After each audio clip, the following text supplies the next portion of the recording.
A year after Israel's departure from Egypt, the Lord spoke to Moses in the tabernacle in the wilderness of Sinai. On the first day of the second month of that year he said, "From the whole community of Israel, record the names of all the warriors by their clans and families. List all the men 20 years old or older who are able to go to war. You and Aaron must register the troops, and you will be assisted by one family leader from each tribe. These are the tribes and the names of the leaders who will assist you: Reuben, Elizur son of Shadur; Simeon, Shalumiel son of Zurishaddai; Judah, Nahshon son of Amminadab; Issachar, Nethanel son of Zur; Zebulun, Eliab son of Helon; Ephraim son of Joseph, Elishama son of Ammihud; Manasseh son of Joseph, Gamaliel son of Pedasur; Benjamin, Abidan son of Gideoni; Dan, Ahiezer son of Ammishaddai; Asher, Pagiel son of Ochran; Gad, Eliasaph son of Duel; Naphtali, Ahira son of Anan. These are the chosen leaders of the community, the leaders of their ancestral tribes, the heads of the clans of Israel. So Moses and Aaron called together these chosen leaders, and they assembled the whole community of Israel on that very day. All the people were registered according to their ancestry by their clans and families. The men of Israel who were 20 years old or older were listed one by one, just as the Lord had commanded Moses. So Moses recorded their names in the wilderness of Sinai.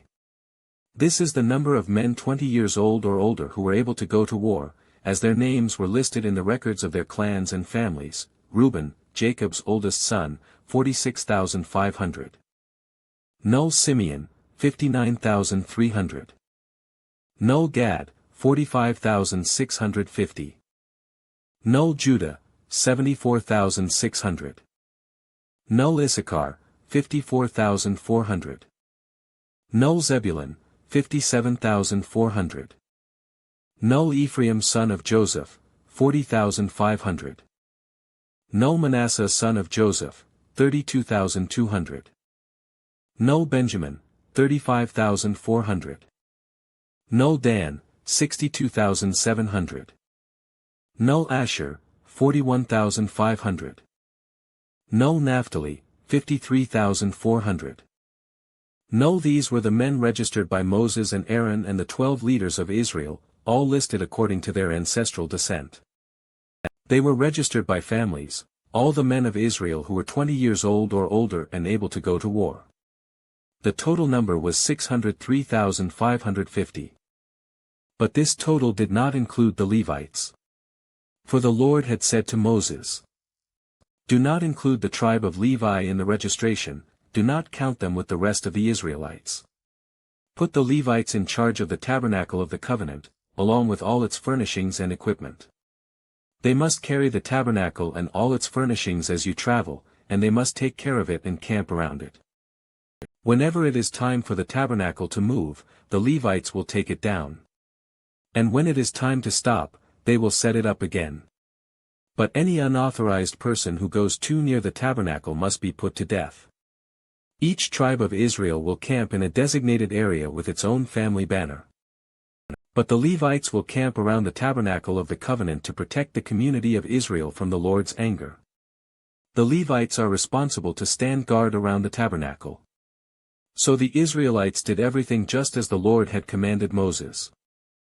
Then the Lord gave these instructions to Moses and Aaron: when the Israelites set up camp, each tribe will be assigned its own area. The tribal divisions will camp beneath their family banners on all four sides of the tabernacle, but at some distance from it. N/N, the divisions of Judah, Issachar, and Zebulun are to camp toward the sunrise on the east side of the tabernacle, beneath their family banners.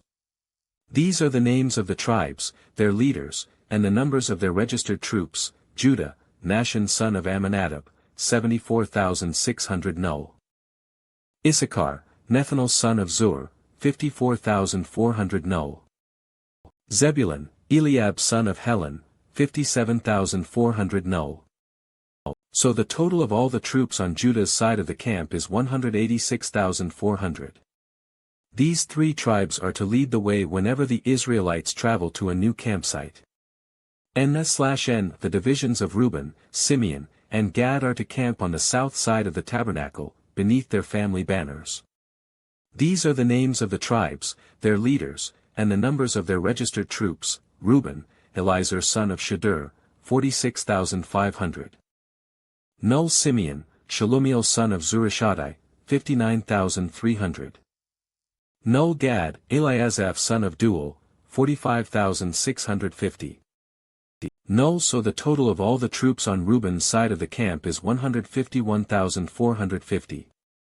These three tribes will be second in line whenever the Israelites travel. Then the tabernacle, carried by the Levites, will set out from the middle of the camp. All the tribes are to travel in the same order that they camp, each in position under the appropriate family banner. N/N, the divisions of Ephraim, Manasseh, and Benjamin are to camp on the west side of the tabernacle, beneath their family banners. These are the names of the tribes, their leaders, and the numbers of their registered troops: Ephraim, Elishama son of Ammihud, 40,500.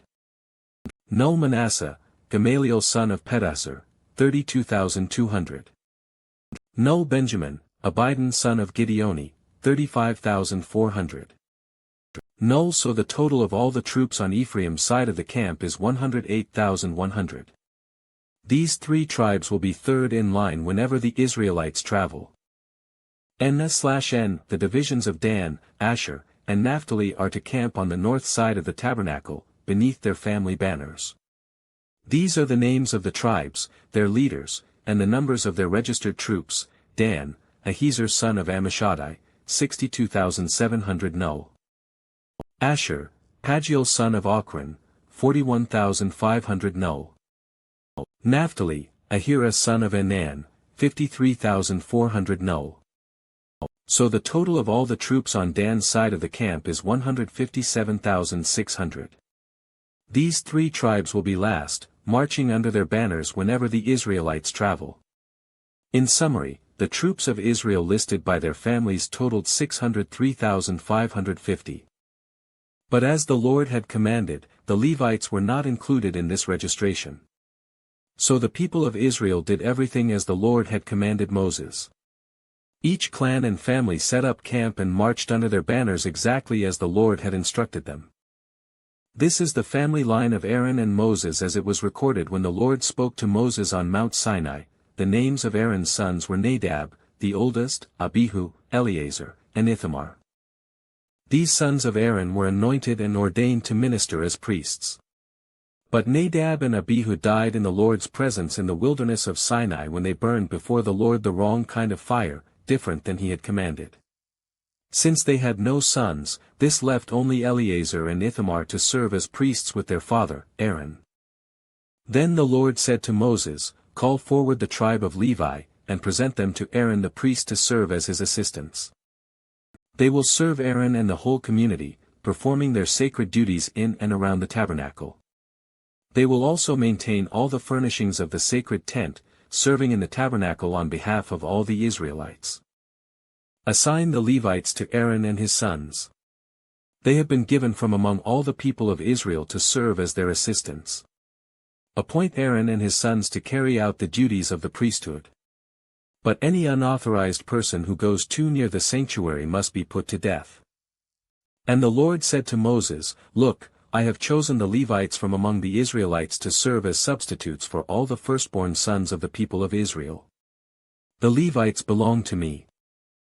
For all the firstborn males are mine.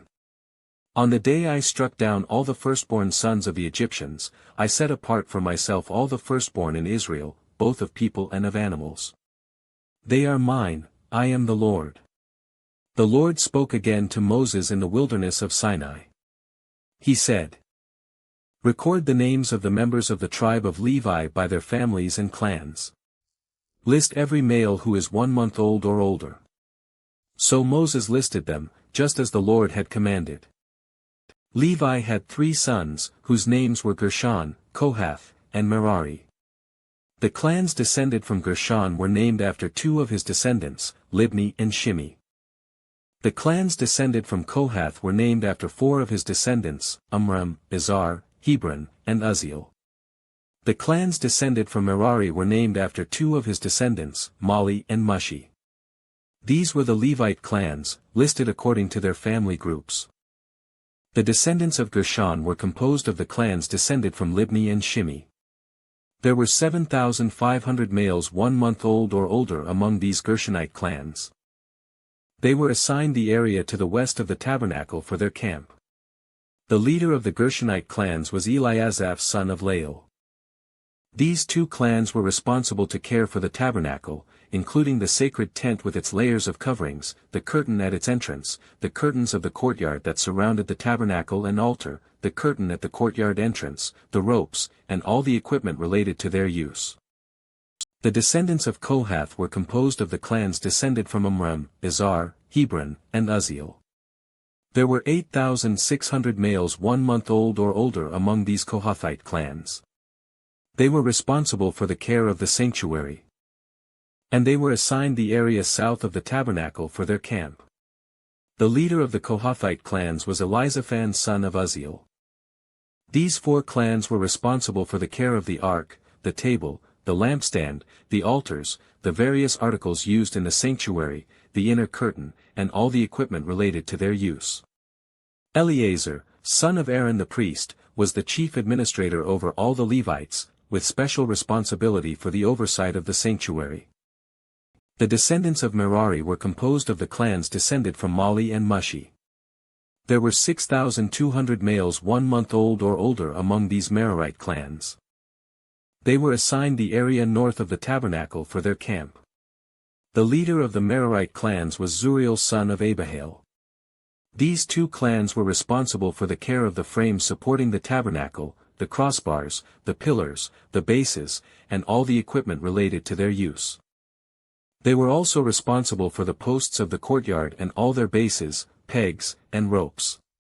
The area in front of the tabernacle, in the east toward the sunrise, was reserved for the tents of Moses and of Aaron and his sons, who had the final responsibility for the sanctuary on behalf of the people of Israel. Anyone other than a priest or Levite who went too near the sanctuary was to be put to death. When Moses and Aaron counted the Levite clans at the Lord's command, the total number was 22,000 males 1 month old or older. Then the Lord said to Moses, "Now count all the firstborn sons in Israel who are 1 month old or older, and make a list of their names. The Levites must be reserved for me as substitutes for the firstborn sons of Israel, I am the Lord. And the Levites' livestock must be reserved for me as substitutes for the firstborn livestock of the whole nation of Israel." So Moses counted the firstborn sons of the people of Israel, just as the Lord had commanded. The number of firstborn sons who were 1 month old or older was 22,273. Then the Lord said to Moses, "Take the Levites as substitutes for the firstborn sons of the people of Israel. And take the livestock of the Levites as substitutes for the firstborn livestock of the people of Israel. The Levites belong to me, I am the Lord. There are 273 more firstborn sons of Israel than there are Levites. To redeem these extra firstborn sons, collect 5 pieces of silver for each of them, each piece weighing the same as the sanctuary shekel, which equals 20 gerahs. Give the silver to Aaron and his sons as the redemption price for the extra firstborn sons." So Moses collected the silver for redeeming the firstborn sons of Israel who exceeded the number of Levites. He collected 1,365 pieces of silver on behalf of these firstborn sons of Israel, each piece weighing the same as the sanctuary shekel. And Moses gave the silver for the redemption to Aaron and his sons, just as the Lord had commanded. Then the Lord said to Moses and Aaron, "Record the names of the members of the clans and families of the Kohathite division of the tribe of Levi. List all the men between the ages of 30 and 50 who are eligible to serve in the tabernacle. The duties of the Kohathites at the tabernacle will relate to the most sacred objects. When the camp moves, Aaron and his sons must enter the tabernacle first to take down the inner curtain and cover the Ark of the Covenant with it. Then they must cover the inner curtain with fine goatskin leather and spread over that a single piece of blue cloth. Finally, they must put the carrying poles of the ark in place. Next they must spread a blue cloth over the table where the bread of the presence is displayed, and on the cloth they will place the bowls, ladles, jars, pitchers, and the special bread. They must spread a scarlet cloth over all of this, and finally a covering of fine goatskin leather on top of the scarlet cloth. Then they must insert the carrying poles into the table. Next they must cover the lampstand with a blue cloth, along with its lamps, lamp snuffers, trays, and special jars of olive oil. Then they must cover the lampstand and its accessories with fine goatskin leather and place the bundle on a carrying frame. Next they must spread a blue cloth over the gold incense altar and cover this cloth with fine goatskin leather. Then they must attach the carrying poles to the altar. They must take all the remaining furnishings of the sanctuary and wrap them in a blue cloth, cover them with fine goatskin leather, and place them on the carrying frame. They must remove the ashes from the altar for sacrifices and cover the altar with a purple cloth. All the altar utensils, the fire pans, meat forks, shovels, basins, and all the containers, must be placed on the cloth, and a covering of fine goatskin leather must be spread over them. Finally, they must put the carrying poles in place. The camp will be ready to move when Aaron and his sons have finished covering the sanctuary and all the sacred articles. The Kohathites will come and carry these things to the next destination. But they must not touch the sacred objects, or they will die. So these are the things from the tabernacle that the Kohathites must carry. Eleazar son of Aaron the priest will be responsible for the oil of the lampstand, the fragrant incense, the daily grain offering, and the anointing oil. In fact, Eleazar will be responsible for the entire tabernacle and everything in it, including the sanctuary and its furnishings. Then the Lord said to Moses and Aaron, "Do not let the Kohathite clans be destroyed from among the Levites. This is what you must do so they will live and not die when they approach the most sacred objects. Aaron and his sons must always go in with them and assign a specific duty or load to each person. The Kohathites must never enter the sanctuary to look at the sacred objects for even a moment, or they will die." And the Lord said to Moses, "Record the names of the members of the clans and families of the Gershonite division of the tribe of Levi. List all the men between the ages of 30 and 50 who are eligible to serve in the tabernacle. These Gershonite clans will be responsible for general service and carrying loads. They must carry the curtains of the tabernacle itself with its coverings, the outer covering of fine goatskin leather, and the curtain for the tabernacle entrance.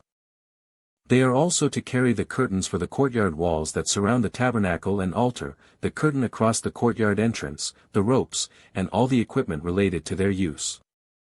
The Gershonites are responsible for all these items. Aaron and his sons will direct the Gershonites regarding all their duties, whether it involves moving the equipment or doing other work. They must assign the Gershonites responsibility for the loads they are to carry. So these are the duties assigned to the Gershonite clans at the tabernacle. They will be directly responsible to Ithamar son of Aaron the priest. Now record the names of the members of the clans and families of the Merarite division of the tribe of Levi. List all the men between the ages of 30 and 50 who are eligible to serve in the tabernacle. Their only duty at the tabernacle will be to carry loads. They will carry the frames of the tabernacle, the crossbars, the posts, and the bases. Also the posts for the courtyard walls with their bases, pegs, and ropes, and all the accessories and everything else related to their use. Assign the various loads to each man by name. So these are the duties of the Merarite clans at the tabernacle. They are directly responsible to Ithamar son of Aaron the priest. So Moses, Aaron, and the other leaders of the community listed the members of the Kohathite division by their clans and families. The list included all the men between 30 and 50 years of age who were eligible for service in the tabernacle. And the total number came to 2,750. So this was the total of all those from the Kohathite clans who were eligible to serve at the tabernacle.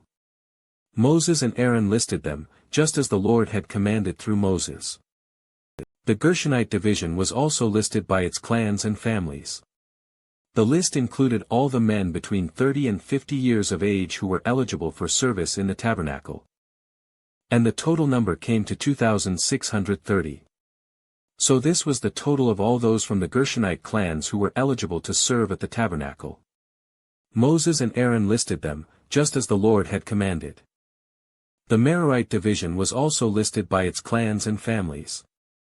The list included all the men between 30 and 50 years of age who were eligible for service in the tabernacle. And the total number came to 3,200. So this was the total of all those from the Merarite clans who were eligible for service. Moses and Aaron listed them, just as the Lord had commanded through Moses. So Moses, Aaron, and the leaders of Israel listed all the Levites by their clans and families. All the men between 30 and 50 years of age who were eligible for service in the tabernacle and for its transportation. Numbered 8,580. When their names were recorded, as the Lord had commanded through Moses, each man was assigned his task and told what to carry. And so the registration was completed, just as the Lord had commanded Moses.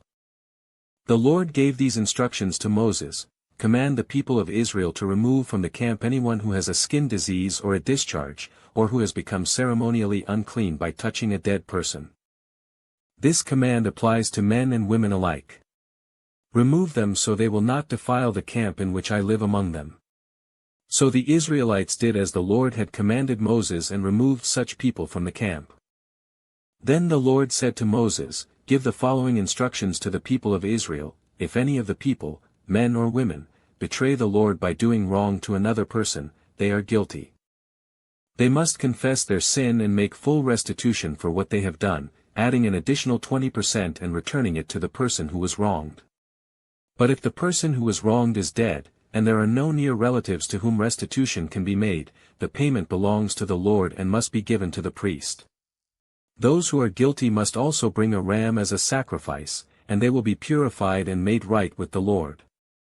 All the sacred offerings that the Israelites bring to a priest will belong to him. Each priest may keep all the sacred donations that he receives. And the Lord said to Moses, give the following instructions to the people of Israel. Suppose a man's wife goes astray, and she is unfaithful to her husband, and has sex with another man, but neither her husband nor anyone else knows about it. She has defiled herself, even though there was no witness and she was not caught in the act. If her husband becomes jealous and is suspicious of his wife and needs to know whether or not she has defiled herself, the husband must bring his wife to the priest. He must also bring an offering of 2 quarts of barley flour to be presented on her behalf. Do not mix it with olive oil or frankincense, for it is a jealousy offering, an offering to prove whether or not she is guilty. The priest will then present her to stand trial before the Lord. He must take some holy water in a clay jar and pour into it dust he has taken from the tabernacle floor. When the priest has presented the woman before the Lord, he must unbind her hair and place in her hands the offering of proof, the jealousy offering, to determine whether her husband's suspicions are justified. The priest will stand before her, holding the jar of bitter water that brings a curse to those who are guilty. The priest will then put the woman under oath and say to her, if no other man has had sex with you, and you have not gone astray and defiled yourself while under your husband's authority, may you be immune from the effects of this bitter water that brings on the curse. But if you have gone astray by being unfaithful to your husband, and have defiled yourself by having sex with another man, at this point the priest must put the woman under oath by saying, may the people know that the Lord's curse is upon you when he makes you infertile, causing your womb to shrivel and your abdomen to swell. Now may this water that brings the curse enter your body and cause your abdomen to swell and your womb to shrivel. And the woman will be required to say, yes, let it be so. And the priest will write these curses on a piece of leather and wash them off into the bitter water. He will make the woman drink the bitter water that brings on the curse. When the water enters her body, it will cause bitter suffering if she is guilty. The priest will take the jealousy offering from the woman's hand, lift it up before the Lord, and carry it to the altar. He will take a handful of the flour as a token portion and burn it on the altar, and he will require the woman to drink the water. If she has defiled herself by being unfaithful to her husband, the water that brings on the curse will cause bitter suffering. Her abdomen will swell and her womb will shrink, and her name will become a curse among her people. But if she has not defiled herself and is pure, then she will be unharmed and will still be able to have children. This is the ritual law for dealing with suspicion. If a woman goes astray and defile herself while under her husband's authority, or if a man becomes jealous and is suspicious that his wife has been unfaithful, the husband must present his wife before the Lord, and the priest will apply this entire ritual law to her. The husband will be innocent of any guilt in this matter, but his wife will be held accountable for her sin. Then the Lord said to Moses, "Give the following instructions to the people of Israel. If any of the people, either men or women, take the special vow of a Nazirite, setting themselves apart to the Lord in a special way, they must give up wine and other alcoholic drinks. They must not use vinegar made from wine or from other alcoholic drinks, they must not drink fresh grape juice, and they must not eat grapes or raisins. As long as they are bound by their Nazirite vow, they are not allowed to eat or drink anything that comes from a grapevine, not even the grape seeds or skins. They must never cut their hair throughout the time of their vow, for they are holy and set apart to the Lord. Until the time of their vow has been fulfilled, they must let their hair grow long. And they must not go near a dead body during the entire period of their vow to the Lord. Even if the dead person is their own father, mother, brother, or sister, they must not defile themselves, for the hair on their head is the symbol of their separation to God. This requirement applies as long as they are set apart to the Lord. If someone falls dead beside them, the hair they have dedicated will be defiled. They must wait for 7 days and then shave their heads. Then they will be cleansed from their defilement. On the 8th day they must bring 2 turtle doves or 2 young pigeons to the priest at the entrance of the tabernacle. The priest will offer one of the birds for a sin offering and the other for a burnt offering. In this way, he will purify them from the guilt they incurred through contact with the dead body. Then they must reaffirm their commitment and let their hair begin to grow again. The days of their vow that were completed before their defilement no longer count. They must rededicate themselves to the Lord as a Nazirite for the full term of their vow, and each must bring a 1-year-old male lamb for a guilt offering. This is the ritual law for Nazirites. At the conclusion of their time of separation as Nazirites, they must each go to the entrance of the tabernacle and offer their sacrifices to the Lord, a 1-year-old male lamb without defect for a burnt offering, a 1-year-old female lamb without defect for a sin offering, a ram without defect for a peace offering, a basket of bread made without yeast, cakes of choice flour mixed with olive oil and wafers spread with olive oil, along with their prescribed grain offerings and liquid offerings. The priest will present these offerings before the Lord, first the sin offering and the burnt offering, then the ram for a peace offering, along with the basket of bread made without yeast. The priest must also present the prescribed grain offering and liquid offering to the Lord. Then the Nazirites will shave their heads at the entrance of the tabernacle. They will take the hair that had been dedicated and place it on the fire beneath the peace offering sacrifice. After the Nazirite's head has been shaved, the priest will take for each of them the boiled shoulder of the ram, and he will take from the basket a cake and a wafer made without yeast. He will put them all into the Nazirite's hands. Then the priest will lift them up as a special offering before the Lord. These are holy portions for the priest, along with the breast of the special offering and the thigh of the sacred offering that are lifted up before the Lord. After this ceremony the Nazirites may again drink wine. This is the ritual law of the Nazirites, who vow to bring these offerings to the Lord. They may also bring additional offerings if they can afford it. And they must be careful to do whatever they vowed when they set themselves apart as Nazirites. Then the Lord said to Moses, "Tell Aaron and his sons to bless the people of Israel with this special blessing. May the Lord bless you and protect you. May the Lord smile on you and be gracious to you. May the Lord show you his favor and give you his peace.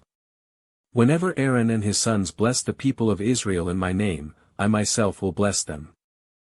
On the day Moses set up the tabernacle, he anointed it and set it apart as holy. He also anointed and set apart all its furnishings and the altar with its utensils. Then the leaders of Israel, the tribal leaders who had registered the troops, came and brought their offerings. Together they brought 6 large wagons and 12 oxen. There was a wagon for every 2 leaders and an ox for each leader. They presented these to the Lord in front of the tabernacle. Then the Lord said to Moses, "Receive their gifts, and use these oxen and wagons for transporting the tabernacle. Distribute them among the Levites according to the work they have to do. So Moses took the wagons and oxen and presented them to the Levites. He gave 2 wagons and 4 oxen to the Gershonite division for their work, and he gave 4 wagons and 8 oxen to the Merarite division for their work. All their work was done under the leadership of Ithamar son of Aaron the priest. But he gave none of the wagons or oxen to the Kohathite division, since they were required to carry the sacred objects of the tabernacle on their shoulders. The leaders also presented dedication gifts for the altar at the time it was anointed. They each placed their gifts before the altar. The Lord said to Moses, "Let one leader bring his gift each day for the dedication of the altar." On the first day Nahshon son of Amminadab, leader of the tribe of Judah, presented his offering. His offering consisted of a silver platter weighing 3¼ pounds and a silver basin weighing 1¾ pounds, as measured by the weight of the sanctuary shekel. These were both filled with grain offerings of choice flour moistened with olive oil. He also brought a gold container weighing 4 ounces, which was filled with incense. He brought a young bull, a ram, and a 1-year-old male lamb for a burnt offering, and a male goat for a sin offering. For a peace offering he brought 2 bulls, 5 rams, 5 male goats, and 5 1-year-old male lambs. This was the offering brought by Nahshon son of Amminadab. On the second day Nethanel son of Zur, leader of the tribe of Issachar, presented his offering. His offering consisted of a silver platter weighing 3¼ pounds and a silver basin weighing 1¾ pounds, as measured by the weight of the sanctuary shekel. These were both filled with grain offerings of choice flour moistened with olive oil. He also brought a gold container weighing 4 ounces, which was filled with incense. He brought a young bull, a ram, and a 1-year-old male lamb for a burnt offering, and a male goat for a sin offering. For a peace offering he brought 2 bulls, 5 rams, 5 male goats, and 5 1-year-old male lambs. This was the offering brought by Nethanel son of Zur. On the third day Eliab son of Helon, leader of the tribe of Zebulun, presented his offering. His offering consisted of a silver platter weighing 3¼ pounds and a silver basin weighing 1¾ pounds, as measured by the weight of the sanctuary shekel. These were both filled with grain offerings of choice flour moistened with olive oil. He also brought a gold container weighing 4 ounces, which was filled with incense. He brought a young bull, a ram, and a 1-year-old male lamb for a burnt offering, and a male goat for a sin offering. For a peace offering he brought 2 bulls, 5 rams, 5 male goats, and 5 1-year-old male lambs. This was the offering brought by Eliab son of Helon. On the fourth day Elizur son of Shedeur, leader of the tribe of Reuben, presented his offering. His offering consisted of a silver platter weighing 3¼ pounds and a silver basin weighing 1¾ pounds, as measured by the weight of the sanctuary shekel. These were both filled with grain offerings of choice flour moistened with olive oil. He also brought a gold container weighing 4 ounces, which was filled with incense. He brought a young bull, a ram, and a 1-year-old male lamb for a burnt offering, and a male goat for a sin offering. For a peace offering he brought 2 bulls, 5 rams, 5 male goats, and 5 1-year-old male lambs. This was the offering brought by Elizur son of Shedeur. On the fifth day Shelumiel son of Zurishaddai, leader of the tribe of Simeon, presented his offering. His offering consisted of a silver platter weighing 3¼ pounds and a silver basin weighing 1¾ pounds, as measured by the weight of the sanctuary shekel. These were both filled with grain offerings of choice flour moistened with olive oil. He also brought a gold container weighing 4 ounces, which was filled with incense. He brought a young bull, a ram, and a 1-year-old male lamb for a burnt offering, and a male goat for a sin offering. For a peace offering he brought 2 bulls, 5 rams, 5 male goats, and 5 1-year-old male lambs. This was the offering brought by Shelumiel son of Zurishaddai. On the sixth day Eliasaph son of Deuel, leader of the tribe of Gad, presented his offering. His offering consisted of a silver platter weighing 3¼ pounds and a silver basin weighing 1¾ pounds, as measured by the weight of the sanctuary shekel. These were both filled with grain offerings of choice flour moistened with olive oil. He also brought a gold container weighing 4 ounces, which was filled with incense. He brought a young bull, a ram, and a 1-year-old male lamb for a burnt offering, and a male goat for a sin offering. For a peace offering he brought 2 bulls, 5 rams, 5 male goats, and 5 1-year-old male lambs. This was the offering brought by Eliasaph son of Deuel. On the 7th day Elishama son of Ammihud, leader of the tribe of Ephraim, presented his offering. His offering consisted of a silver platter weighing 3¼ pounds and a silver basin weighing 1¾ pounds, as measured by the weight of the sanctuary shekel. These were both filled with grain offerings of choice flour moistened with olive oil. He also brought a gold container weighing 4 ounces, which was filled with incense. He brought a young bull, a ram, and a 1-year-old male lamb for a burnt offering, and a male goat for a sin offering. For a peace offering he brought 2 bulls, 5 rams, 5 male goats, and 5 1-year-old male lambs. This was the offering brought by Elishama son of Ammihud. On the 8th day Gamaliel son of Pedahzur, leader of the tribe of Manasseh, presented his offering. His offering consisted of a silver platter weighing 3¼ pounds and a silver basin weighing 1¾ pounds, as measured by the weight of the sanctuary shekel. These were both filled with grain offerings of choice flour moistened with olive oil. He also brought a gold container weighing 4 ounces, which was filled with incense. He brought a young bull, a ram, and a 1-year-old male lamb for a burnt offering, and a male goat for a sin offering. For a peace offering he brought 2 bulls, 5 rams, 5 male goats, and 5 1-year-old male lambs. This was the offering brought by Gamaliel son of Pedahzur. On the 9th day Abidan son of Gideoni, leader of the tribe of Benjamin, presented his offering. His offering consisted of a silver platter weighing 3¼ pounds and a silver basin weighing 1¾ pounds, as measured by the weight of the sanctuary shekel. These were both filled with grain offerings of choice flour moistened with olive oil. He also brought a gold container weighing 4 ounces, which was filled with incense. He brought a young bull, a ram, and a 1-year-old male lamb for a burnt offering, and a male goat for a sin offering. For a peace offering he brought 2 bulls, 5 rams, 5 male goats, and 5 1-year-old male lambs. This was the offering brought by Abidan son of Gideoni. On the 10th day Ahiezer son of Ammishaddai, leader of the tribe of Dan, presented his offering. His offering consisted of a silver platter weighing 3¼ pounds and a silver basin weighing 1¾ pounds, as measured by the weight of the sanctuary shekel. These were both filled with grain offerings of choice flour moistened with olive oil. He also brought a gold container weighing 4 ounces, which was filled with incense. He brought a young bull, a ram, and a 1-year-old male lamb for a burnt offering, and a male goat for a sin offering. For a peace offering he brought 2 bulls, 5 rams, 5 male goats, and 5 1-year-old male lambs. This was the offering brought by Ahiezer son of Ammishaddai. On the 11th day Pagiel son of Ochran, leader of the tribe of Asher, presented his offering. His offering consisted of a silver platter weighing 3¼ pounds and a silver basin weighing 1¾ pounds, as measured by the weight of the sanctuary shekel. These were both filled with grain offerings of choice flour moistened with olive oil. He also brought a gold container weighing 4 ounces, which was filled with incense.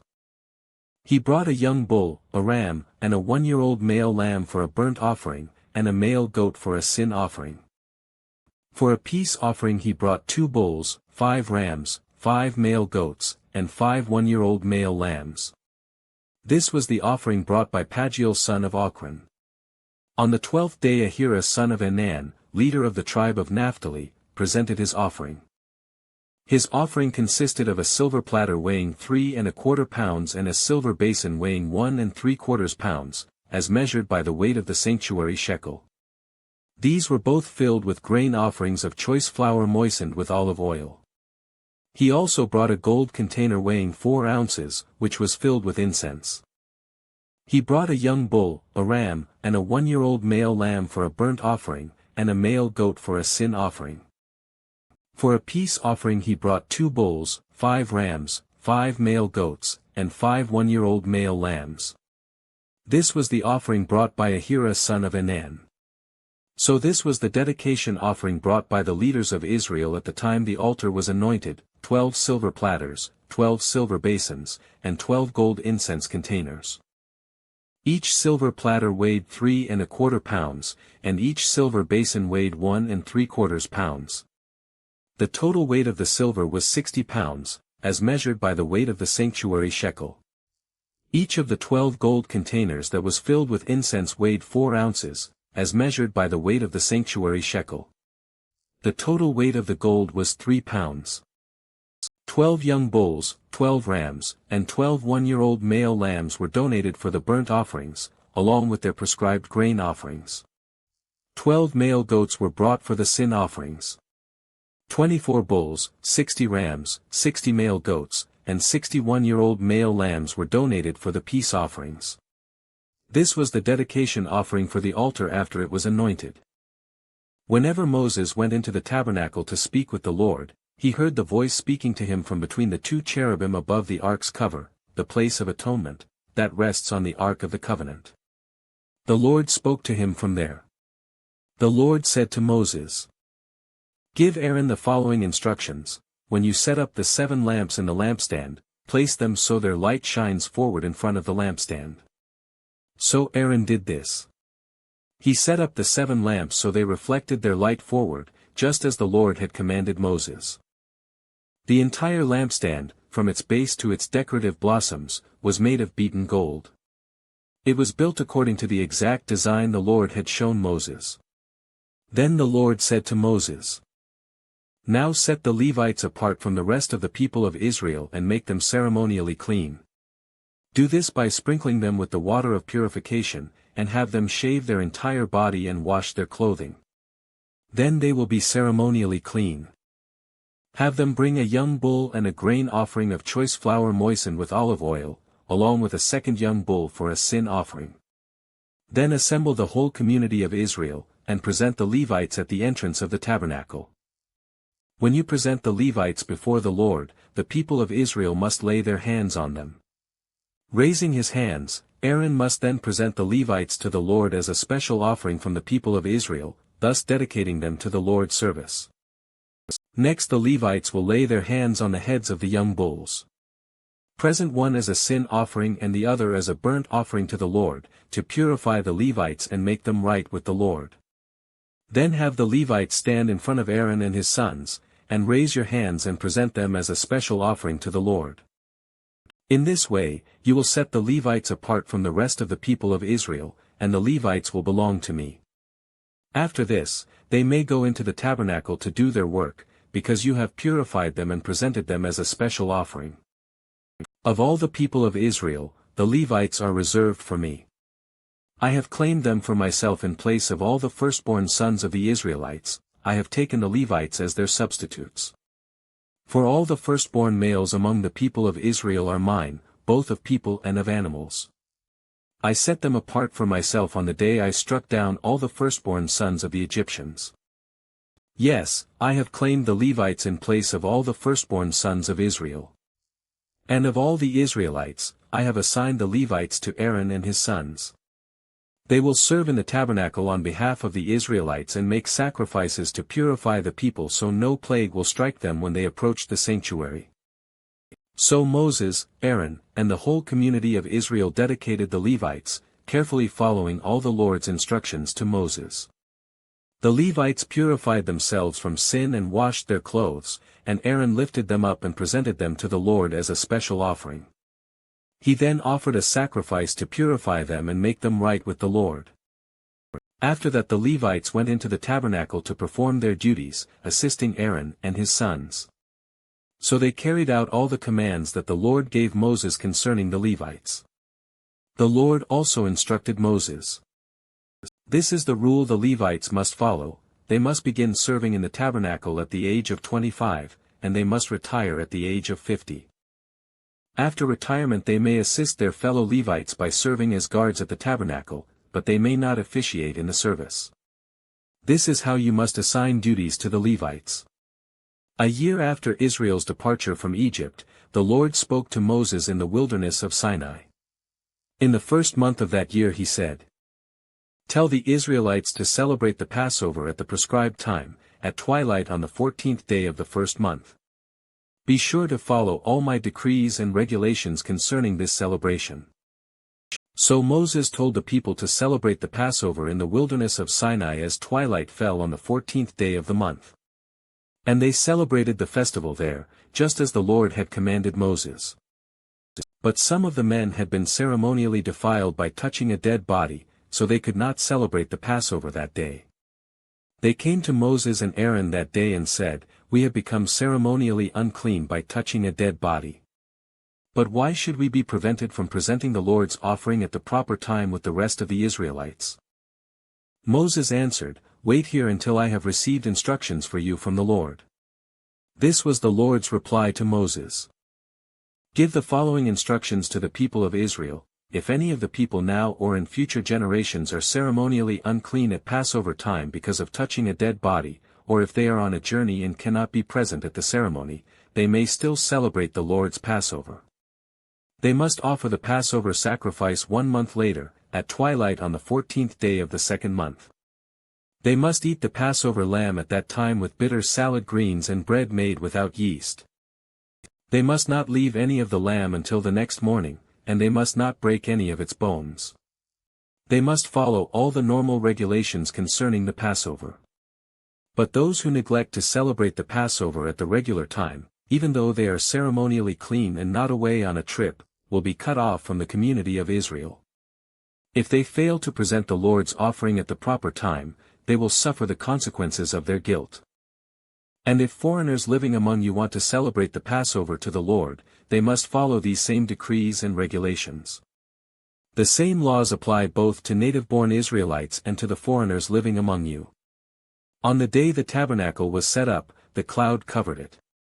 But from evening until morning the cloud over the tabernacle looked like a pillar of fire. This was the regular pattern. At night the cloud that covered the tabernacle had the appearance of fire.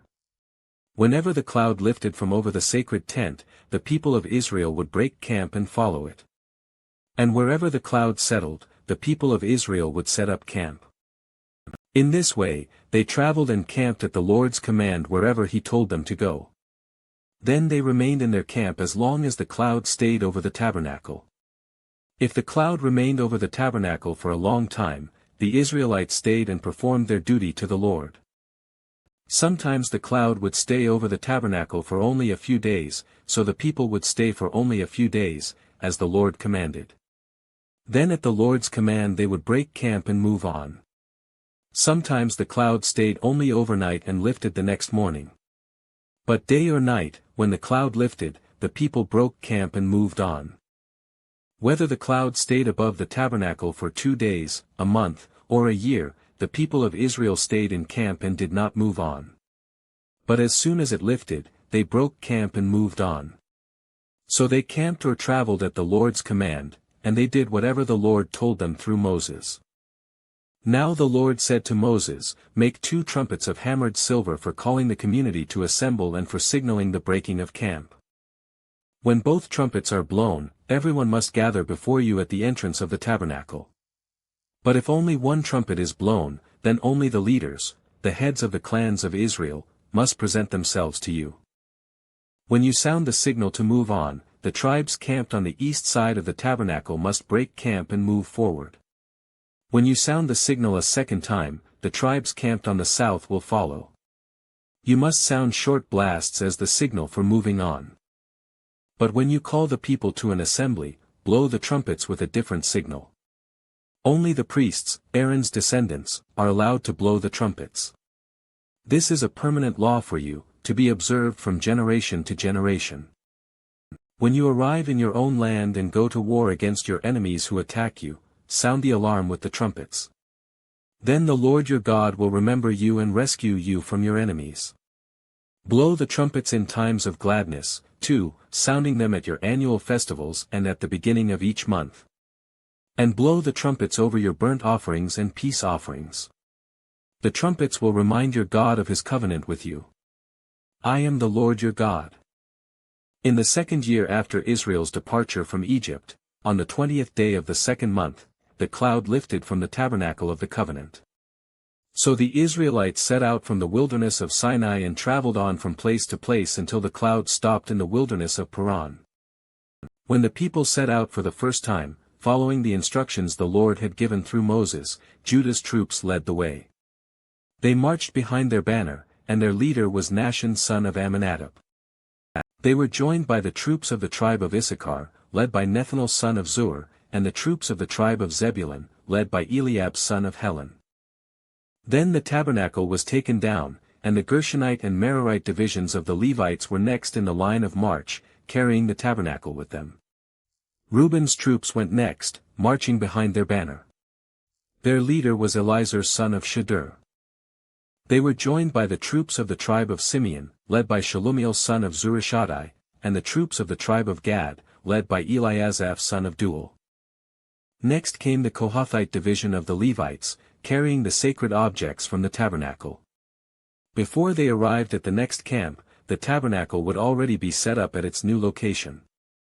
Ephraim's troops went next, marching behind their banner. Their leader was Elishama son of Ammihud. They were joined by the troops of the tribe of Manasseh, led by Gamaliel son of Pedahzur, and the troops of the tribe of Benjamin, led by Abidan son of Gideoni. Dan's troops went last, marching behind their banner and serving as the rear guard for all the tribal camps. Their leader was Ahiezer son of Ammishaddai. They were joined by the troops of the tribe of Asher, led by Pagiel son of Ochran. And the troops of the tribe of Naphtali, led by Ahira son of Enan. This was the order in which the Israelites marched, division by division. One day Moses said to his brother-in-law, Hobab son of Ruel the Midianite, "We are on our way to the place the Lord promised us, for he said, I will give it to you. Come with us and we will treat you well, for the Lord has promised wonderful blessings for Israel." But Hobab replied, "No, I will not go.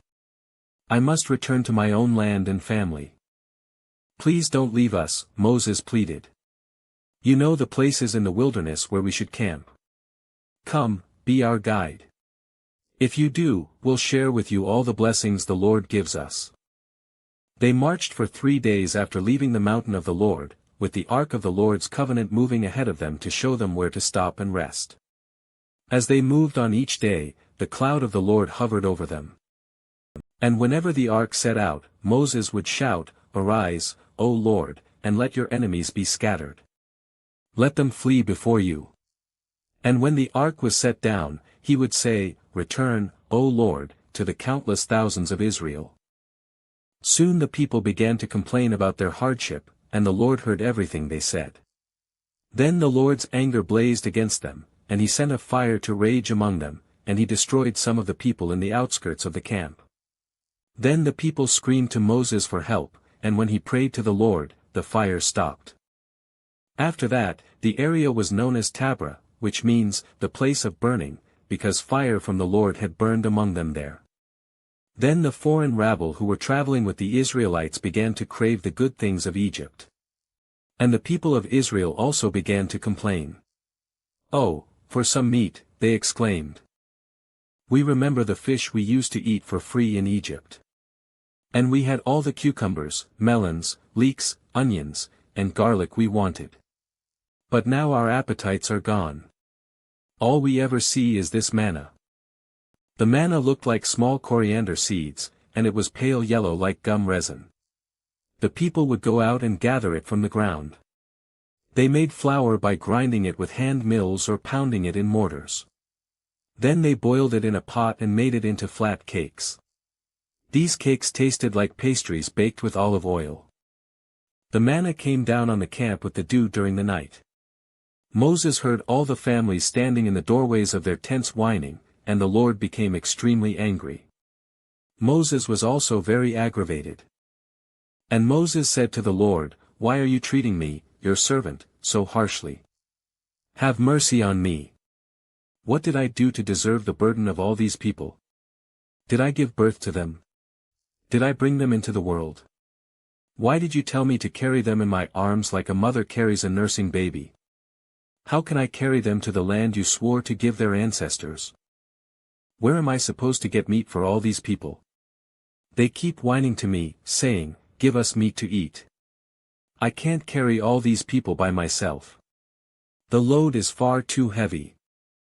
If this is how you intend to treat me, just go ahead and kill me. Do me a favor and spare me this misery. Then the Lord said to Moses, Gather before me 70 men who are recognized as elders and leaders of Israel. Bring them to the tabernacle to stand there with you. I will come down and talk to you there. I will take some of the Spirit that is upon you, and I will put the Spirit upon them also. They will bear the burden of the people along with you, so you will not have to carry it alone. And say to the people, Purify yourselves, for tomorrow you will have meat to eat. You were whining, and the Lord heard you when you cried, Oh, for some meat. We were better off in Egypt. Now the Lord will give you meat, and you will have to eat it. And it won't be for just a day or two, or for 5 or 10 or even 20. You will eat it for a whole month until you gag and are sick of it. For you have rejected the Lord, who is here among you, and you have whined to him, saying, Why did we ever leave Egypt? But Moses responded to the Lord, There are 600,000 foot soldiers here with me, and yet you say, I will give them meat for a whole month. Even if we butchered all our flocks and herds, would that satisfy them? Even if we caught all the fish in the sea, would that be enough? Then the Lord said to Moses, Has my arm lost its power? Now you will see whether or not my word comes true. So Moses went out and reported the Lord's words to the people. He gathered the 70 elders and stationed them around the tabernacle. And the Lord came down in the cloud and spoke to Moses. Then he gave the 70 elders the same Spirit that was upon Moses. And when the Spirit rested upon them, they prophesied. But this never happened again. 2 men, Eldad and Medad, had stayed behind in the camp. They were listed among the elders, but they had not gone out to the tabernacle. Yet the Spirit rested upon them as well, so they prophesied there in the camp. A young man ran and reported to Moses, Eldad and Medad are prophesying in the camp. Joshua son of Nun, who had been Moses' assistant since his youth, protested, Moses, my master, make them stop. But Moses replied, Are you jealous for my sake? I wish that all the Lord's people were prophets and that the Lord would put his Spirit upon them all. Then Moses returned to the camp with the elders of Israel. Now the Lord sent a wind that brought quail from the sea and let them fall all around the camp. For miles in every direction there were quail flying about 3 feet above the ground. So the people went out and caught quail all that day and throughout the night and all the next day, too. No one gathered less than 50 bushels. They spread the quail all around the camp to dry. But while they were gorging themselves on the meat, while it was still in their mouths, the anger of the Lord blazed against the people, and he struck them with a severe plague. So that place was called Kibroth-Hattaavah, which means, graves of gluttony, because there they buried the people who had craved meat from Egypt. From Kibroth-Hattaavah the Israelites traveled to Hazeroth, where they stayed for some time. While they were at Hazeroth, Miriam and Aaron criticized Moses because he had married a Cushite woman. They said, Has the Lord spoken only through Moses? Hasn't he spoken through us, too? But the Lord heard them. Now Moses was very humble, more humble than any other person on earth. So immediately the Lord called to Moses, Aaron, and Miriam and said, Go out to the tabernacle, all 3 of you. So the 3 of them went to the tabernacle. Then the Lord descended in a pillar of cloud and stood at the entrance of the tabernacle. Aaron and Miriam, he called, and they stepped forward. And the Lord said to them, Now listen to what I say, if there were prophets among you, I, the Lord, would reveal myself in visions. I would speak to them in dreams. But not with my servant Moses. Of all my house, he is the one I trust. I speak to him face to face, clearly, and not in riddles. He sees the Lord as he is. So why were you not afraid to criticize my servant Moses? The Lord was very angry with them, and he departed. As the cloud moved from above the tabernacle, there stood Miriam, her skin as white as snow from leprosy. When Aaron saw what had happened to her, he cried out to Moses, Oh, my master! Please don't punish us for this sin we have so foolishly committed. Don't let her be like a stillborn baby, already decayed at birth. So Moses cried out to the Lord, O God, I beg you, please heal her. But the Lord said to Moses, if her father had done nothing more than spit in her face, wouldn't she be defiled for 7 days? So keep her outside the camp for 7 days, and after that she may be accepted back. So Miriam was kept outside the camp for 7 days, and the people waited until she was brought back before they traveled again. Then they left Hazeroth and camped in the wilderness of Paran.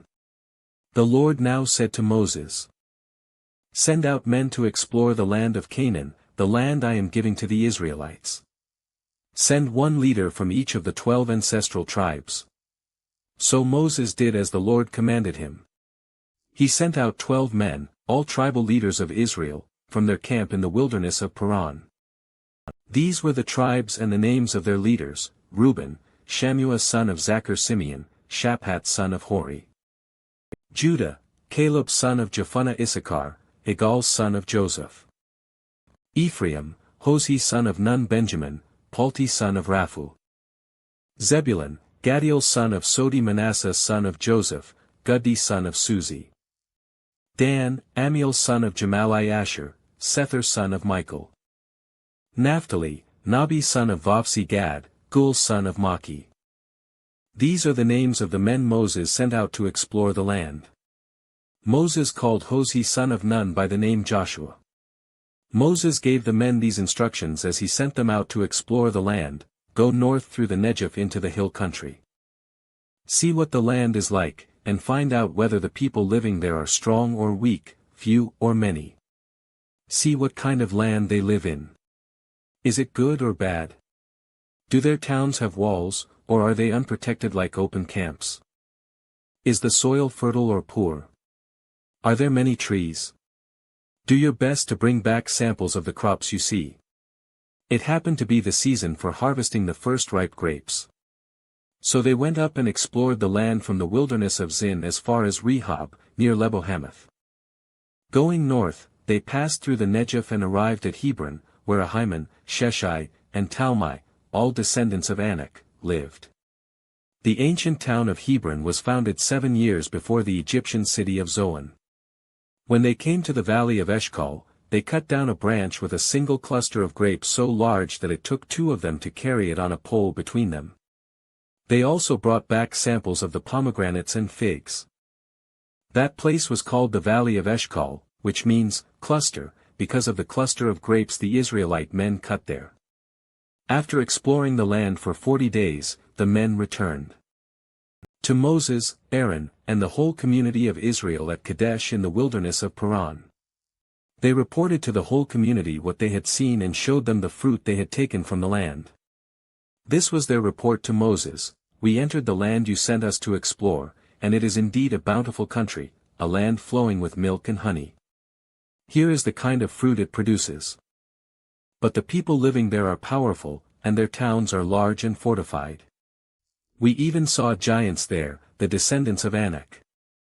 The Amalekites live in the Negev, and the Hittites, Jebusites, and Amorites live in the hill country. The Canaanites live along the coast of the Mediterranean Sea and along the Jordan Valley. But Caleb tried to quiet the people as they stood before Moses. Let's go at once to take the land, he said. We can certainly conquer it. But the other men who had explored the land with him disagreed. We can't go up against them. They are stronger than we are. So they spread this bad report about the land among the Israelites: The land we traveled through and explored will devour anyone who goes to live there. All the people we saw were huge. We even saw giants there, the descendants of Anak. Next to them we felt like grasshoppers, and that's what they thought, too. Then the whole community began weeping aloud, and they cried all night. Their voices rose in a great chorus of protest against Moses and Aaron. If only we had died in Egypt, or even here in the wilderness, they complained. Why is the Lord taking us to this country only to have us die in battle? Our wives and our little ones will be carried off as plunder. Wouldn't it be better for us to return to Egypt? Then they plotted among themselves, let's choose a new leader and go back to Egypt. Then Moses and Aaron fell face down on the ground before the whole community of Israel. 2 of the men who had explored the land, Joshua son of Nun and Caleb son of Jephunneh, tore their clothing. They said to all the people of Israel, "The land we traveled through and explored is a wonderful land. And if the Lord is pleased with us, he will bring us safely into that land and give it to us. It is a rich land flowing with milk and honey. Do not rebel against the Lord, and don't be afraid of the people of the land. They are only helpless prey to us. They have no protection, but the Lord is with us. Don't be afraid of them." But the whole community began to talk about stoning Joshua and Caleb. Then the glorious presence of the Lord appeared to all the Israelites at the tabernacle. And the Lord said to Moses, "How long will these people treat me with contempt? Will they never believe me, even after all the miraculous signs I have done among them? I will disown them and destroy them with a plague. Then I will make you into a nation greater and mightier than they are." But Moses objected. "What will the Egyptians think when they hear about it?" he asked the Lord. "They know full well the power you displayed in rescuing your people from Egypt. Now if you destroy them, the Egyptians will send a report to the inhabitants of this land, who have already heard that you live among your people.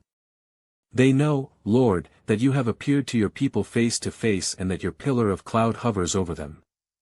They know that you go before them in the pillar of cloud by day and the pillar of fire by night. Now if you slaughter all these people with a single blow, the nations that have heard of your fame will say, 'The Lord was not able to bring them into the land he swore to give them, so he killed them in the wilderness.' Please, Lord, prove that your power is as great as you have claimed. For you said, 'The Lord is slow to anger and filled with unfailing love, forgiving every kind of sin and rebellion. But he does not excuse the guilty. He lays the sins of the parents upon their children, the entire family is affected, even children in the 3rd and 4th generations. In keeping with your magnificent, unfailing love, please pardon the sins of this people, just as you have forgiven them ever since they left Egypt.' Then the Lord said, 'I will pardon them as you have requested. But as surely as I live, and as surely as the earth is filled with the Lord's glory, not one of these people will ever enter that land. They have all seen my glorious presence and the miraculous signs I performed both in Egypt and in the wilderness, but again and again they have tested me by refusing to listen to my voice. They will never even see the land I swore to give their ancestors. None of those who have treated me with contempt will ever see it. But my servant Caleb has a different attitude than the others have. He has remained loyal to me, so I will bring him into the land he explored. His descendants will possess their full share of that land. Now turn around, and don't go on toward the land where the Amalekites and Canaanites live. Tomorrow you must set out for the wilderness in the direction of the Red Sea."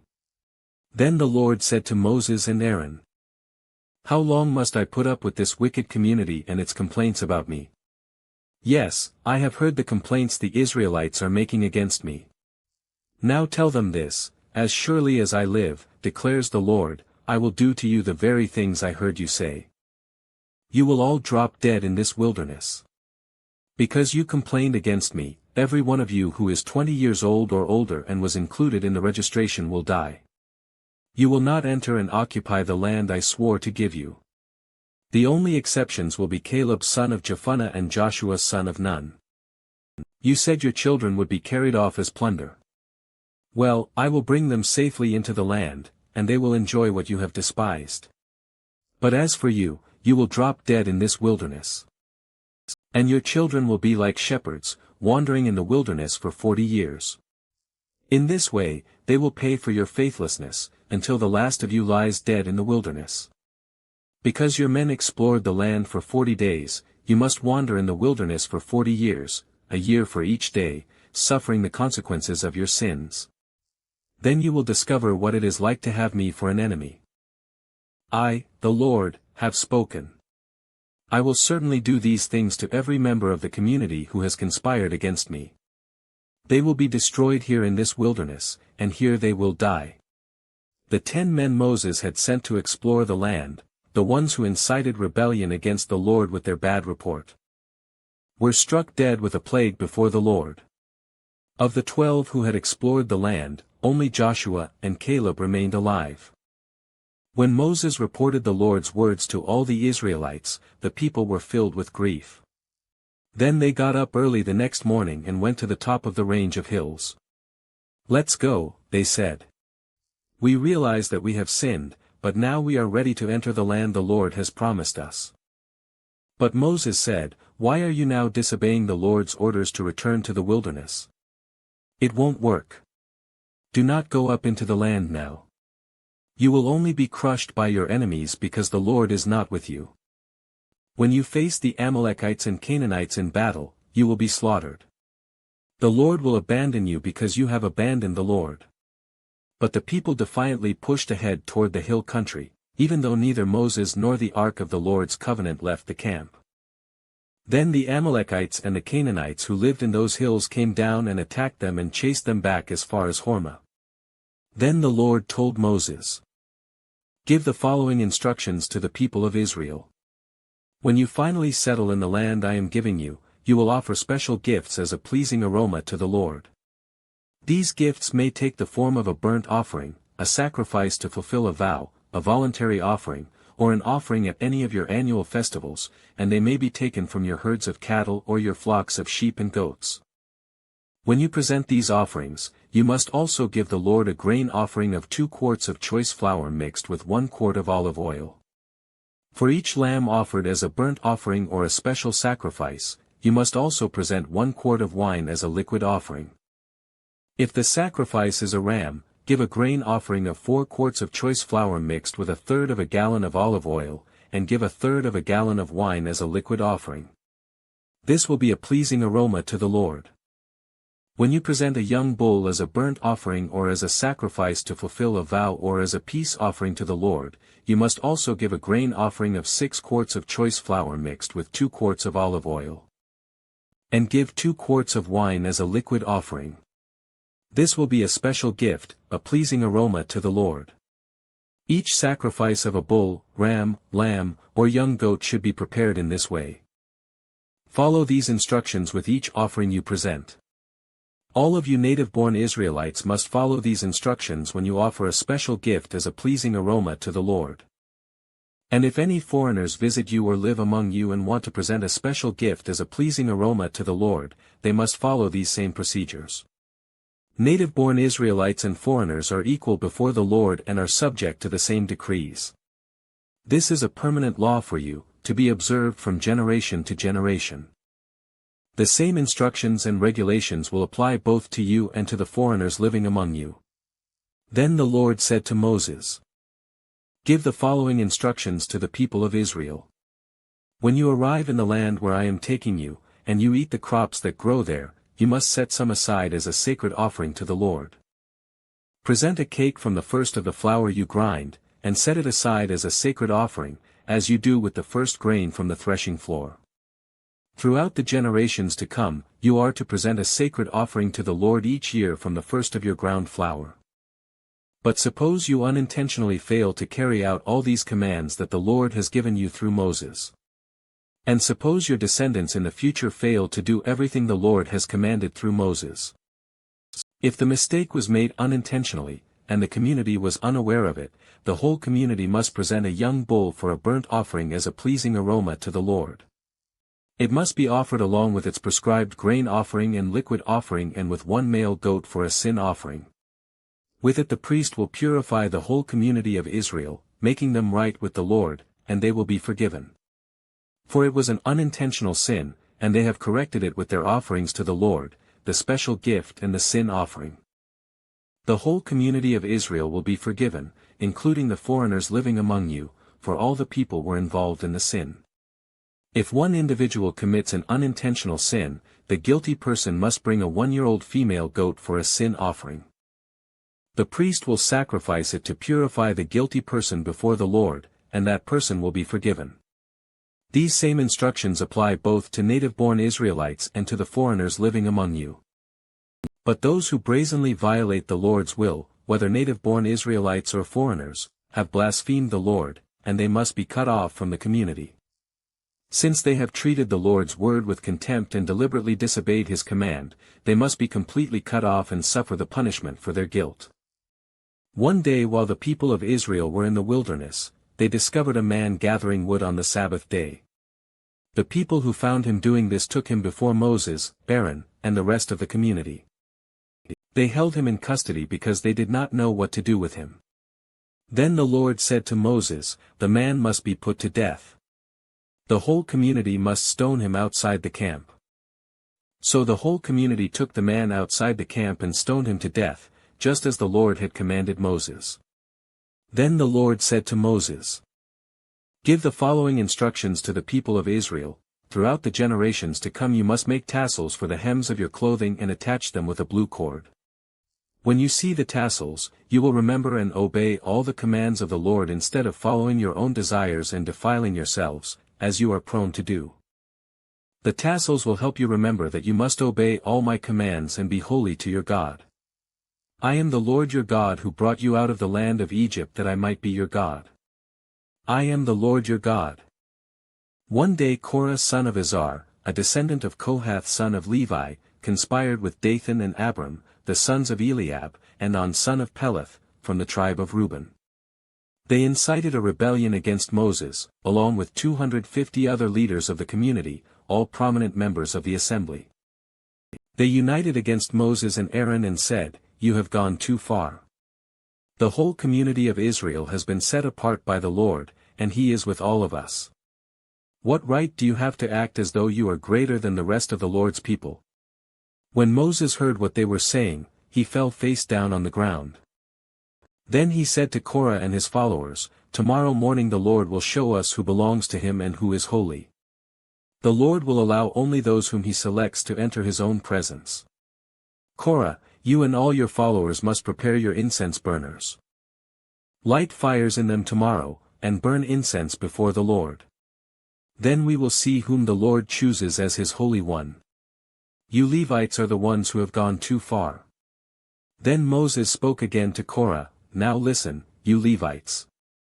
Does it seem insignificant to you that the God of Israel has chosen you from among all the community of Israel to be near him so you can serve in the Lord's tabernacle and stand before the people to minister to them? Korah, he has already given this special ministry to you and your fellow Levites. Are you now demanding the priesthood as well?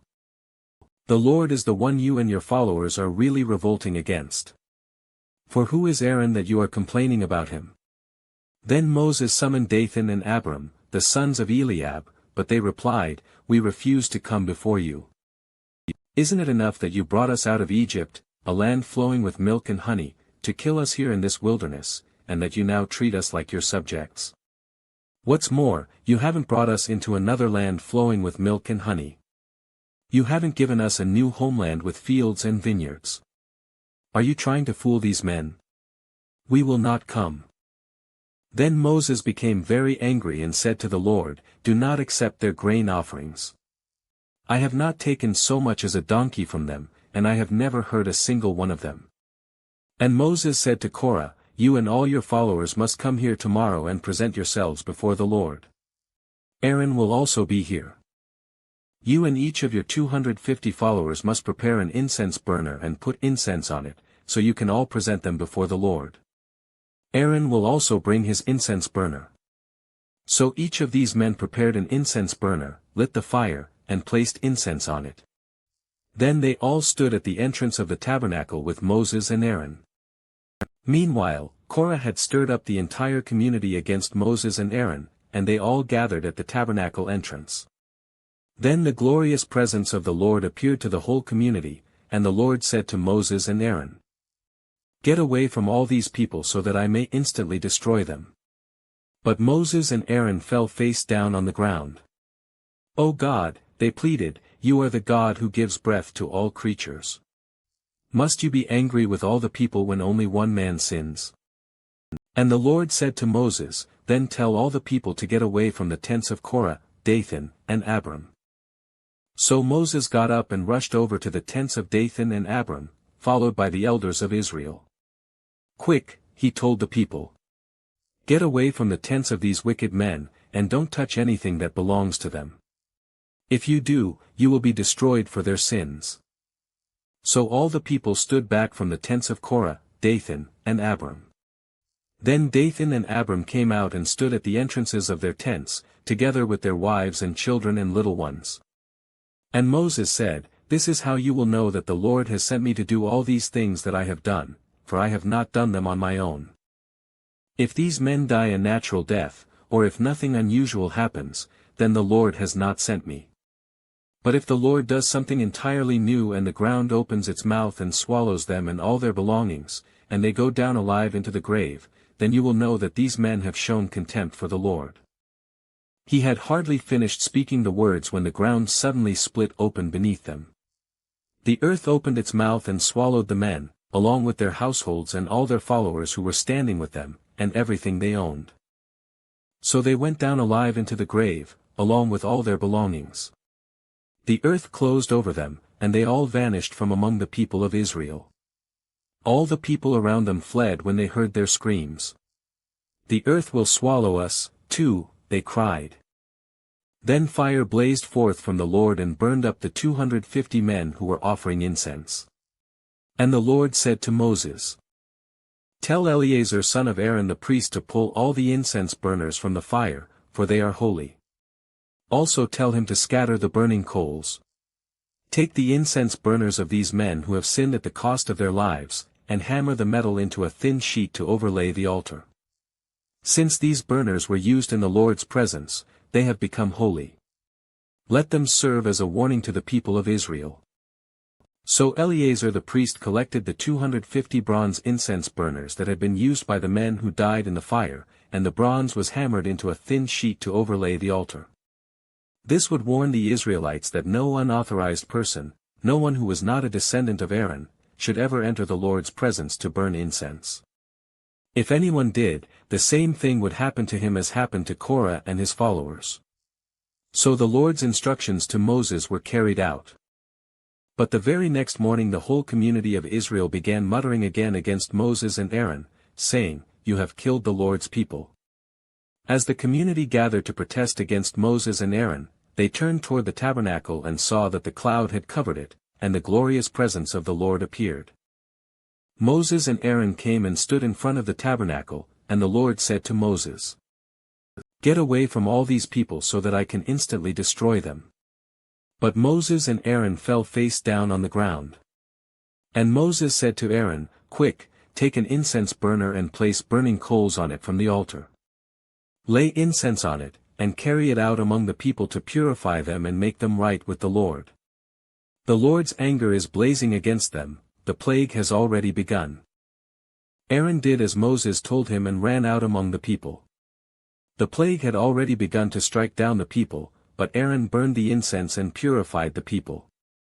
He stood between the dead and the living, and the plague stopped. But 14,700 people died in that plague, in addition to those who had died in the affair involving Korah. Then because the plague had stopped, Aaron returned to Moses at the entrance of the tabernacle. Then the Lord said to Moses, "Tell the people of Israel to bring you 12 wooden staffs, one from each leader of Israel's ancestral tribes, and inscribe each leader's name on his staff. Inscribe Aaron's name on the staff of the tribe of Levi, for there must be one staff for the leader of each ancestral tribe. Place these staffs in the tabernacle in front of the ark containing the tablets of the covenant, where I meet with you. Buds will sprout on the staff belonging to the man I choose. Then I will finally put an end to the people's murmuring and complaining against you." So Moses gave the instructions to the people of Israel, and each of the 12 tribal leaders, including Aaron, brought Moses a staff. Moses placed the staffs in the Lord's presence in the tabernacle of the covenant. When he went into the tabernacle of the covenant the next day, he found that Aaron's staff, representing the tribe of Levi, had sprouted, budded, blossomed, and produced ripe almonds. When Moses brought all the staffs out from the Lord's presence, he showed them to the people. Each man claimed his own staff. And the Lord said to Moses, "Place Aaron's staff permanently before the Ark of the Covenant to serve as a warning to rebels. This should put an end to their complaints against me and prevent any further deaths." So Moses did as the Lord commanded him. Then the people of Israel said to Moses, "Look, we are doomed. We are dead. We are ruined. Everyone who even comes close to the tabernacle of the Lord dies. Are we all doomed to die?" Then the Lord said to Aaron, "You, your sons, and your relatives from the tribe of Levi will be held responsible for any offenses related to the sanctuary. But you and your sons alone will be held responsible for violations connected with the priesthood. Bring your relatives of the tribe of Levi, your ancestral tribe, to assist you and your sons as you perform the sacred duties in front of the tabernacle of the covenant. But as the Levites go about all their assigned duties at the tabernacle, they must be careful not to go near any of the sacred objects or the altar. If they do, both you and they will die. The Levites must join you in fulfilling their responsibilities for the care and maintenance of the tabernacle, but no unauthorized person may assist you. You yourselves must perform the sacred duties inside the sanctuary and at the altar. If you follow these instructions, the Lord's anger will never again blaze against the people of Israel. I myself have chosen your fellow Levites from among the Israelites to be your special assistants. They are a gift to you, dedicated to the Lord for service in the tabernacle. But you and your sons, the priests, must personally handle all the priestly rituals associated with the altar and with everything behind the inner curtain. I am giving you the priesthood as your special privilege of service. Any unauthorized person who comes too near the sanctuary will be put to death. The Lord gave these further instructions to Aaron. I myself have put you in charge of all the holy offerings that are brought to me by the people of Israel. I have given all these consecrated offerings to you and your sons as your permanent share. You are allotted the portion of the most holy offerings that is not burned on the fire. This portion of all the most holy offerings, including the grain offerings, sin offerings, and guilt offerings, will be most holy, and it belongs to you and your sons. You must eat it as a most holy offering. All the males may eat of it, and you must treat it as most holy. All the sacred offerings and special offerings presented to me when the Israelites lift them up before the altar also belong to you. I have given them to you and to your sons and daughters as your permanent share. Any member of your family who is ceremonially clean may eat of these offerings. I also give you the harvest gifts brought by the people as offerings to the Lord, the best of the olive oil, new wine, and grain. All the first crops of their land that the people present to the Lord belong to you. Any member of your family who is ceremonially clean may eat this food. Everything in Israel that is specially set apart for the Lord also belongs to you. The firstborn of every mother, whether human or animal, that is offered to the Lord will be yours. But you must always redeem your firstborn sons and the firstborn of ceremonially unclean animals. Redeem them when they are 1 month old. The redemption price is 5 pieces of silver, as measured by the weight of the sanctuary shekel, which equals 20 gerahs. However, you may not redeem the firstborn of cattle, sheep, or goats. They are holy and have been set apart for the Lord. Sprinkle their blood on the altar, and burn their fat as a special gift, a pleasing aroma to the Lord. The meat of these animals will be yours, just like the breast and right thigh that are presented by lifting them up as a special offering before the altar. Yes, I am giving you all these holy offerings that the people of Israel bring to the Lord. They are for you and your sons and daughters, to be eaten as your permanent share. This is an eternal and unbreakable covenant between the Lord and you, and it also applies to your descendants. And the Lord said to Aaron, You priests will receive no allotment of land or share of property among the people of Israel. I am your share and your allotment. As for the tribe of Levi, your relatives, I will compensate them for their service in the tabernacle. Instead of an allotment of land, I will give them the tithes from the entire land of Israel. From now on, no Israelites except priests or Levites may approach the tabernacle. If they come too near, they will be judged guilty and will die. Only the Levites may serve at the tabernacle, and they will be held responsible for any offenses against it. This is a permanent law for you, to be observed from generation to generation. The Levites will receive no allotment of land among the Israelites. Because I have given them the Israelites' tithes, which have been presented as sacred offerings to the Lord. This will be the Levites' share.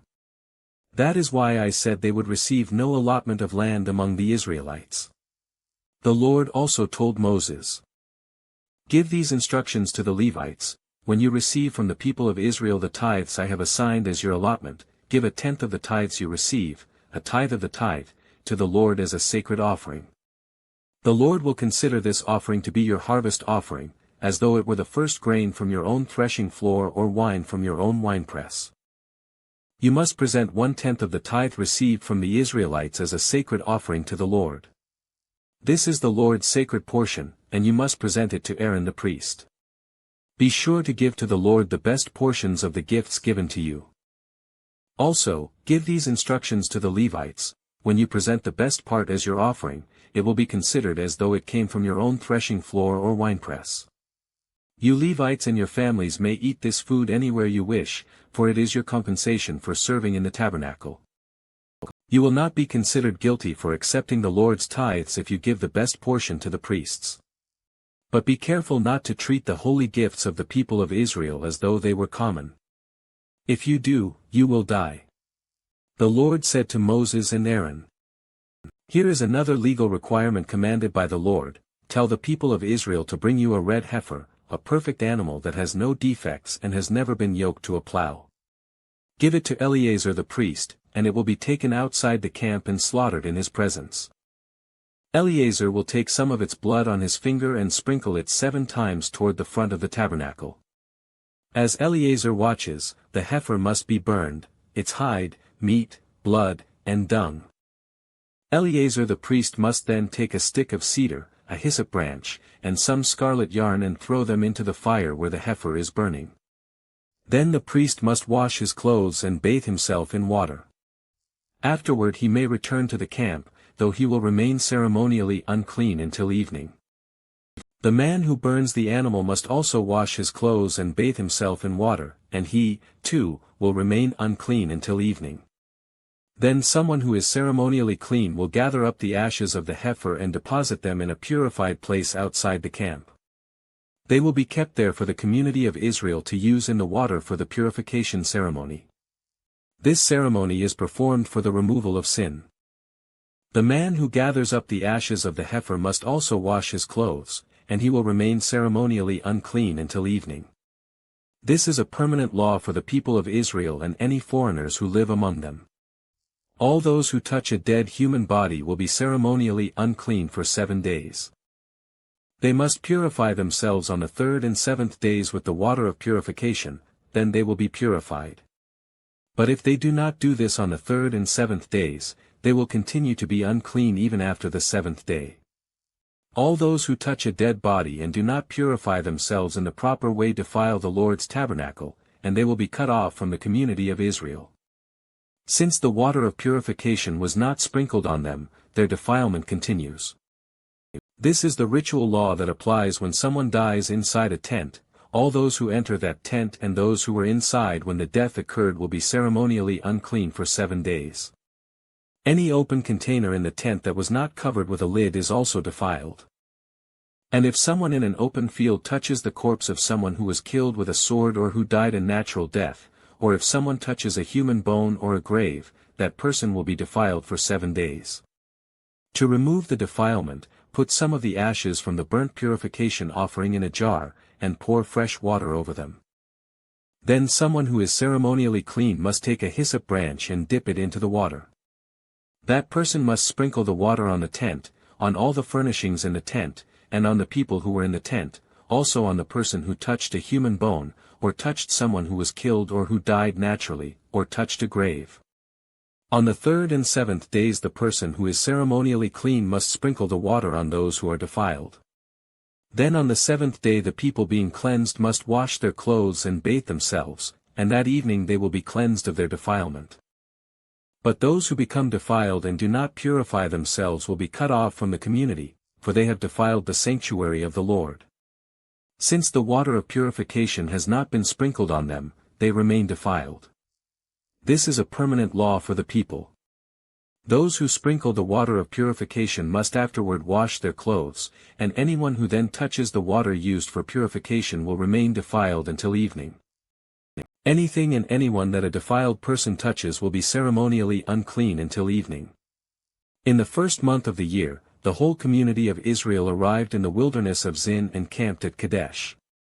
While they were there, Miriam died and was buried. There was no water for the people to drink at that place, so they rebelled against Moses and Aaron. The people blamed Moses and said, "If only we had died in the Lord's presence with our brothers. Why have you brought the congregation of the Lord's people into this wilderness to die, along with all our livestock? Why did you make us leave Egypt and bring us here to this terrible place? This land has no grain, no figs, no grapes, no pomegranates, and no water to drink." Moses and Aaron turned away from the people and went to the entrance of the tabernacle, where they fell face down on the ground. Then the glorious presence of the Lord appeared to them, and the Lord said to Moses, "You and Aaron must take the staff and assemble the entire community. As the people watch, speak to the rock over there, and it will pour out its water. You will provide enough water from the rock to satisfy the whole community and their livestock." So Moses did as he was told. He took the staff from the place where it was kept before the Lord. Then he and Aaron summoned the people to come and gather at the rock. "Listen, you rebels," he shouted. "Must we bring you water from this rock?" Then Moses raised his hand and struck the rock twice with the staff, and water gushed out. So the entire community and their livestock drank their fill. But the Lord said to Moses and Aaron, "Because you did not trust me enough to demonstrate my holiness to the people of Israel, you will not lead them into the land I am giving them." This place was known as the waters of Meribah, which means, arguing, because there the people of Israel argued with the Lord, and there he demonstrated his holiness among them. While Moses was at Kadesh, he sent ambassadors to the king of Edom with this message: "This is what your relatives, the people of Israel, say, you know all the hardships we have been through. Our ancestors went down to Egypt, and we lived there a long time, and we and our ancestors were brutally mistreated by the Egyptians. But when we cried out to the Lord, he heard us and sent an angel who brought us out of Egypt. Now we are camped at Kadesh, a town on the border of your land.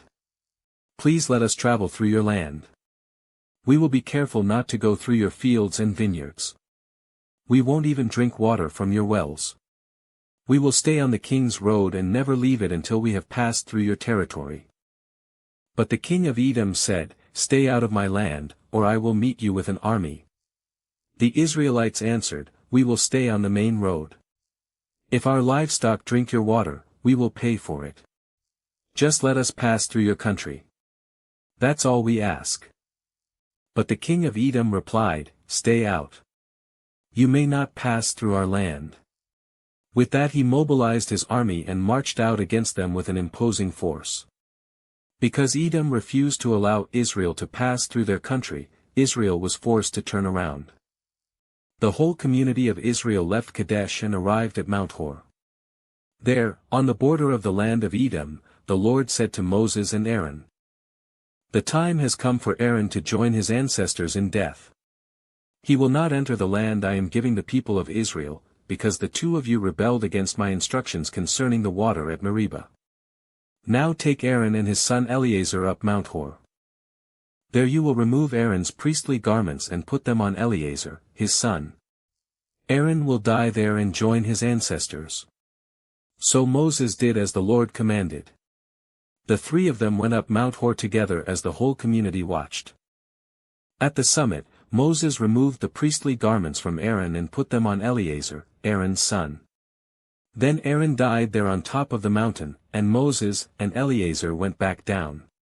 When the people realized that Aaron had died, all Israel mourned for him 30 days. The Canaanite king of Arad, who lived in the Negev, heard that the Israelites were approaching on the road through Athram. So he attacked the Israelites and took some of them as prisoners. Then the people of Israel made this vow to the Lord: "If you will hand these people over to us, we will completely destroy all their towns." The Lord heard the Israelites' request and gave them victory over the Canaanites. The Israelites completely destroyed them and their towns, and the place has been called Hormah ever since. Then the people of Israel set out from Mount Hor, taking the road to the Red Sea to go around the land of Edom. But the people grew impatient with the long journey. And they began to speak against God and Moses. "Why have you brought us out of Egypt to die here in the wilderness?" they complained. "There is nothing to eat here and nothing to drink. And we hate this horrible manna." So the Lord sent poisonous snakes among the people, and many were bitten and died. Then the people came to Moses and cried out, "We have sinned by speaking against the Lord and against you. Pray that the Lord will take away the snakes." So Moses prayed for the people. Then the Lord told him, "Make a replica of a poisonous snake and attach it to a pole. All who are bitten will live if they simply look at it." So Moses made a snake out of bronze and attached it to a pole. Then anyone who was bitten by a snake could look at the bronze snake and be healed. The Israelites traveled next to Oboth and camped there. Then they went on to Iabrim, in the wilderness on the eastern border of Moab. From there they traveled to the valley of Zered Brook and set up camp. Then they moved out and camped on the far side of the Arnon River, in the wilderness adjacent to the territory of the Amorites. The Arnon is the boundary line between the Moabites and the Amorites. For this reason speaks of the town of Waheb in the area of Suphah, and the ravines of the Arnon River. And the ravines that extend as far as the settlement of Ar on the border of Moab. From there the Israelites traveled to Beer, which is the well where the Lord said to Moses, "Assemble the people, and I will give them water." There the Israelites sang this song, "Spring up, O well. Yes, sing its praises. Sing of this well, which princes dug, which great leaders hollowed out with their scepters and staffs." Then the Israelites left the wilderness and proceeded on through Mattanah, Nahaliel, and Bamoth. After that they went to the valley in Moab where Pisgah Peak overlooks the wasteland. The Israelites sent ambassadors to King Sihon of the Amorites with this message, "Let us travel through your land. We will be careful not to go through your fields and vineyards. We won't even drink water from your wells. We will stay on the king's road until we have passed through your territory." But King Sihon refused to let them cross his territory. Instead, he mobilized his entire army and attacked Israel in the wilderness, engaging them in battle at Jahaz. But the Israelites slaughtered them with their swords and occupied their land from the Arnon River to the Jabbok River. They went only as far as the Ammonite border because the boundary of the Ammonites was fortified. So Israel captured all the towns of the Amorites and settled in them, including the city of Heshbon and its surrounding villages. Heshbon had been the capital of King Sihon of the Amorites. He had defeated a former Moabite king and seized all his land as far as the Arnon River. Therefore, the ancient poets wrote this about him, "Come to Heshbon and let it be rebuilt. Let the city of Sihon be restored. A fire flamed forth from Heshbon, a blaze from the city of Sihon. It burned the city of Ar in Moab, it destroyed the rulers of the Arnon heights. What sorrow awaits you, O people of Moab! You are finished, O worshippers of Chemosh. Chemosh has left his sons as refugees, his daughters as captives of Sihon, the Amorite king. We have utterly destroyed them, from Heshbon to Dibon. We have completely wiped them out as far away as Nophah and Medeba." So the people of Israel occupied the territory of the Amorites. After Moses sent men to explore the Jazer area, they captured all the towns in the region and drove out the Amorites who lived there. Then they turned and marched up the road to Bashan, but King Og of Bashan and all his people attacked them at Edrei. The Lord said to Moses, "Do not be afraid of him, for I have handed him over to you, along with all his people and his land. Do the same to him as you did to King Sihon of the Amorites, who ruled in Heshbon." And Israel killed King Og, his sons, and all his subjects, not a single survivor remained. Then Israel occupied their land. Then the people of Israel traveled to the plains of Moab and camped east of the Jordan River, across from Jericho. Balak son of Zippor, the Moabite king, had seen everything the Israelites did to the Amorites. And when the people of Moab saw how many Israelites there were, they were terrified. The king of Moab said to the elders of Midian, "This mob will devour everything in sight, like an ox devours grass in the field." So Balak, king of Moab, sent messengers to call Balaam son of Beor, who was living in his native land of Pethor near the Euphrates River. His message said, "Look, a vast horde of people has arrived from Egypt. They cover the face of the earth and are threatening me. Please come and curse these people for me because they are too powerful for me. Then perhaps I will be able to conquer them and drive them from the land. I know that blessings fall on any people you bless, and curses fall on people you curse." Balak's messengers, who were elders of Moab and Midian, set out with money to pay Balaam to place a curse upon Israel. They went to Balaam and delivered Balak's message to him. "Stay here overnight," Balaam said. "In the morning I will tell you whatever the Lord directs me to say." So the officials from Moab stayed there with Balaam. That night God came to Balaam and asked him, "Who are these men visiting you?" Balaam said to God, "Balak son of Zippor, king of Moab, has sent me this message, 'Look, a vast horde of people has arrived from Egypt, and they cover the face of the earth. Come and curse these people for me. Then perhaps I will be able to stand up to them and drive them from the land.' But God told Balaam, 'Do not go with them. You are not to curse these people, for they have been blessed.' The next morning Balaam got up and told Balak's officials, 'Go on home. The Lord will not let me go with you.' So the Moabite officials returned to King Balak and reported, 'Balaam refused to come with us.' Then Balak tried again. This time he sent a larger number of even more distinguished officials than those he had sent the first time. They went to Balaam and delivered this message to him, 'This is what Balak son of Zippor says, please don't let anything stop you from coming to help me. I will pay you very well and do whatever you tell me. Just come and curse these people for me.' But Balaam responded to Balak's messengers, 'Even if Balak were to give me his palace filled with silver and gold, I would be powerless to do anything against the will of the Lord my God. But stay here one more night, and I will see if the Lord has anything else to say to me.' That night God came to Balaam and told him, 'Since these men have come for you, get up and go with them. But do only what I tell you to do.' So the next morning Balaam got up, saddled his donkey, and started off with the Moabite officials. But God was angry that Balaam was going, so he sent the angel of the Lord to stand in the road to block his way. As Balaam and 2 servants were riding along, Balaam's donkey saw the angel of the Lord standing in the road with a drawn sword in his hand. The donkey bolted off the road into a field, but Balaam beat it and turned it back onto the road. Then the angel of the Lord stood at a place where the road narrowed between 2 vineyard walls. When the donkey saw the angel of the Lord, it tried to squeeze by and crushed Balaam's foot against the wall. So Balaam beat the donkey again. Then the angel of the Lord moved farther down the road and stood in a place too narrow for the donkey to get by at all. This time when the donkey saw the angel, it lay down under Balaam. In a fit of rage Balaam beat the animal again with his staff. Then the Lord gave the donkey the ability to speak. "What have I done to you that deserves your beating me 3 times, it asked Balaam. "You have made me look like a fool." Balaam shouted, "If I had a sword with me, I would kill you." "But I am the same donkey you have ridden all your life," the donkey answered. "Have I ever done anything like this before?" "No," Balaam admitted.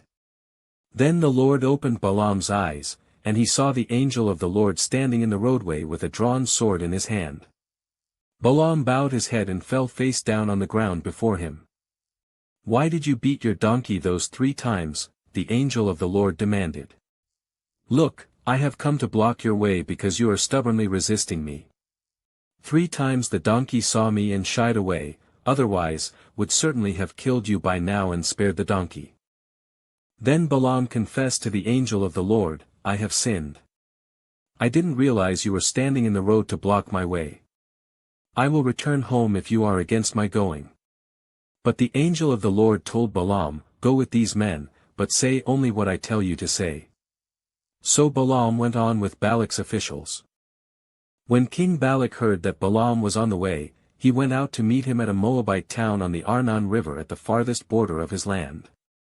"Didn't I send you an urgent invitation? Why didn't you come right away?"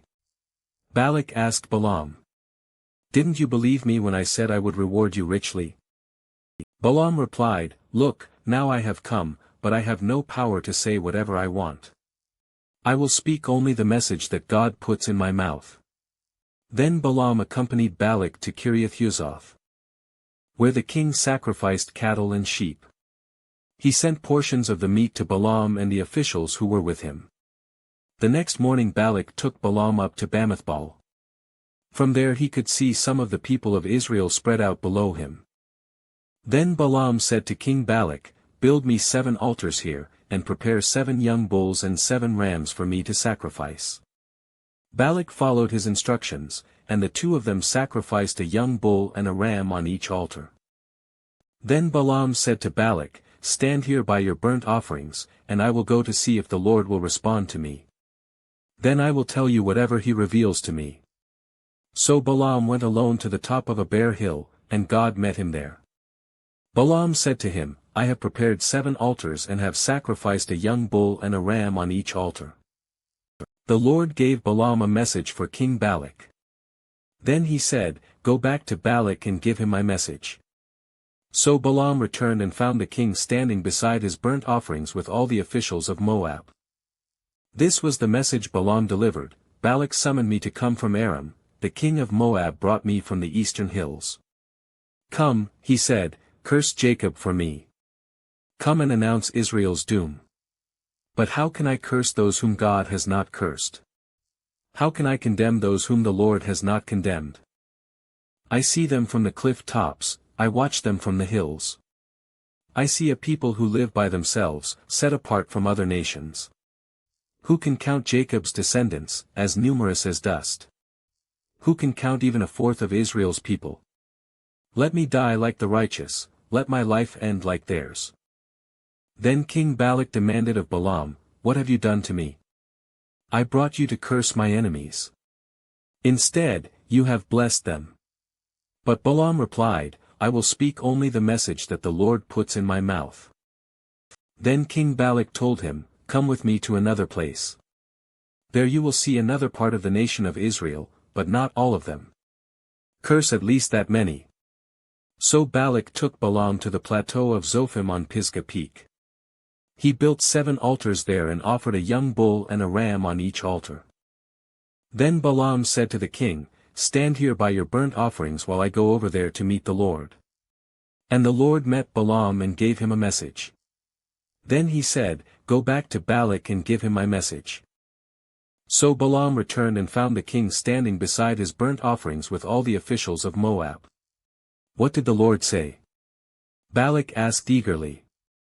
This was the message Balaam delivered, Rise up, Balak, and listen. Hear me, son of Zippor.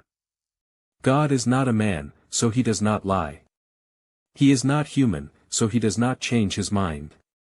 Has he ever spoken and failed to act? Has he ever promised and not carried it through?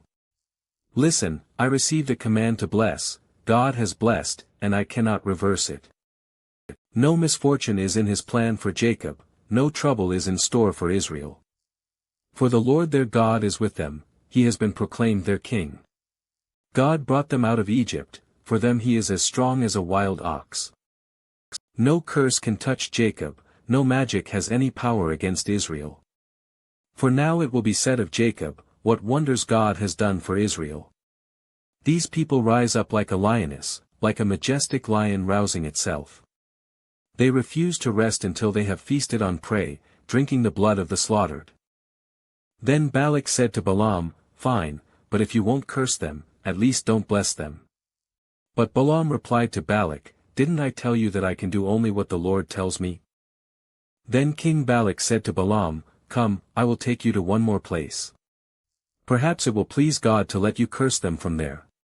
So Balak took Balaam to the top of Mount Peor, overlooking the wasteland. Balaam again told Balak, Build me 7 altars, and prepare 7 young bulls and 7 rams for me to sacrifice. So Balak did as Balaam ordered and offered a young bull and a ram on each altar. By now Balaam realized that the Lord was determined to bless Israel, so he did not resort to divination as before. Instead, he turned and looked out toward the wilderness, where he saw the people of Israel camped, tribe by tribe. Then the Spirit of God came upon him. And this is the message he delivered, this is the message of Balaam son of Beor, the message of the man whose eyes see clearly, the message of one who hears the words of God, who sees a vision from the Almighty, who bows down with eyes wide open. How beautiful are your tents, O Jacob, how lovely are your homes, O Israel. They spread before me like palm groves, like gardens by the riverside. They are like tall trees planted by the Lord, like cedars beside the waters. Water will flow from their buckets, their offspring have all they need. Their king will be greater than Agag, their kingdom will be exalted. God brought them out of Egypt, for them he is as strong as a wild ox. He devours all the nations that oppose him, breaking their bones in pieces, shooting them with arrows. Like a lion, Israel crouches and lies down, like a lioness, who dares to arouse her. Blessed is everyone who blesses you, O Israel, and cursed is everyone who curses you. King Balak flew into a rage against Balaam. He angrily clapped his hands and shouted, I called you to curse my enemies. Instead, you have blessed them 3 times. Now get out of here. Go back home. I promised to reward you richly, but the Lord has kept you from your reward. Balaam told Balak, don't you remember what I told your messengers? I said, even if Balak were to give me his palace filled with silver and gold, I would be powerless to do anything against the will of the Lord. I told you that I could say only what the Lord says. Now I am returning to my own people. But first let me tell you what the Israelites will do to your people in the future. This is the message Balaam delivered, this is the message of Balaam son of Beor, the message of the man whose eyes see clearly, the message of one who hears the words of God, who has knowledge from the Most High, who sees a vision from the Almighty, who bows down with eyes wide open.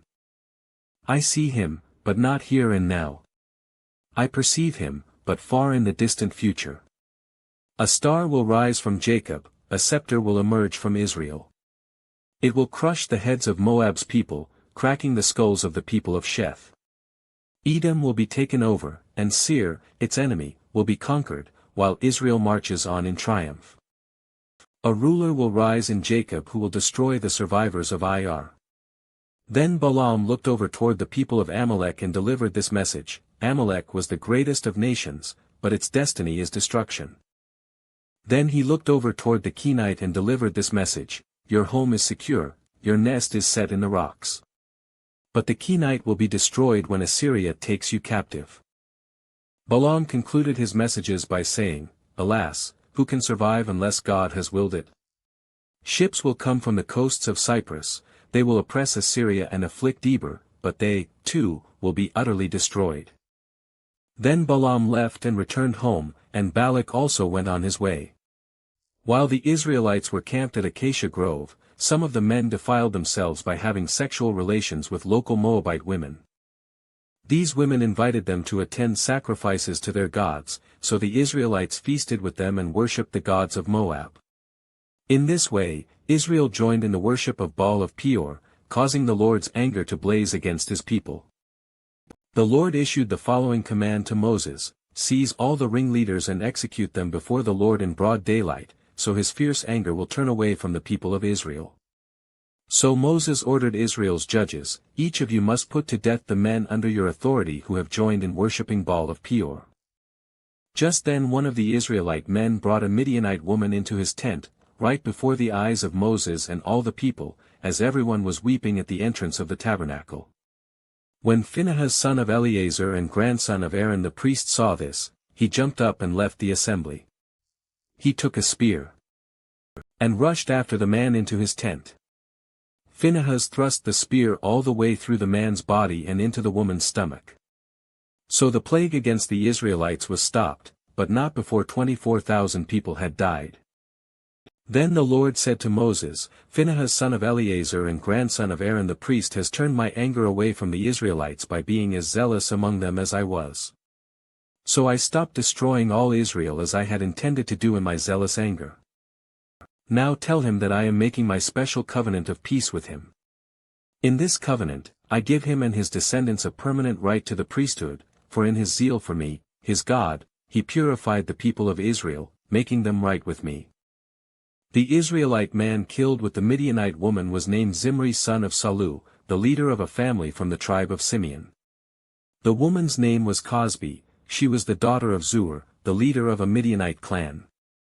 Then the Lord said to Moses, "Attack the Midianites and destroy them. Because they assaulted you with deceit and tricked you into worshipping Baal of Peor, and because of Cosbi, the daughter of a Midianite leader, who was killed at the time of the plague because of what happened at Peor." After the plague had ended, the Lord said to Moses and to Eleazar son of Aaron the priest, "From the whole community of Israel, record the names of all the warriors by their families. List all the men 20 years old or older who are able to go to war." So there on the plains of Moab beside the Jordan River, across from Jericho, Moses and Eleazar the priest issued these instructions to the leaders of Israel.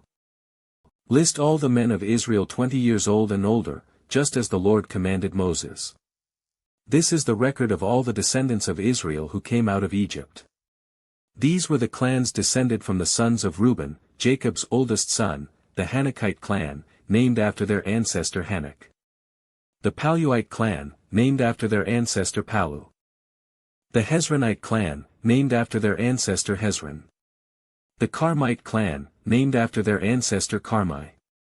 These were the clans of Reuben.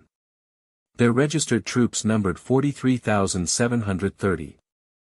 Palu was the ancestor of Eliab, and Eliab was the father of Nemuel, Dathan, and Abram.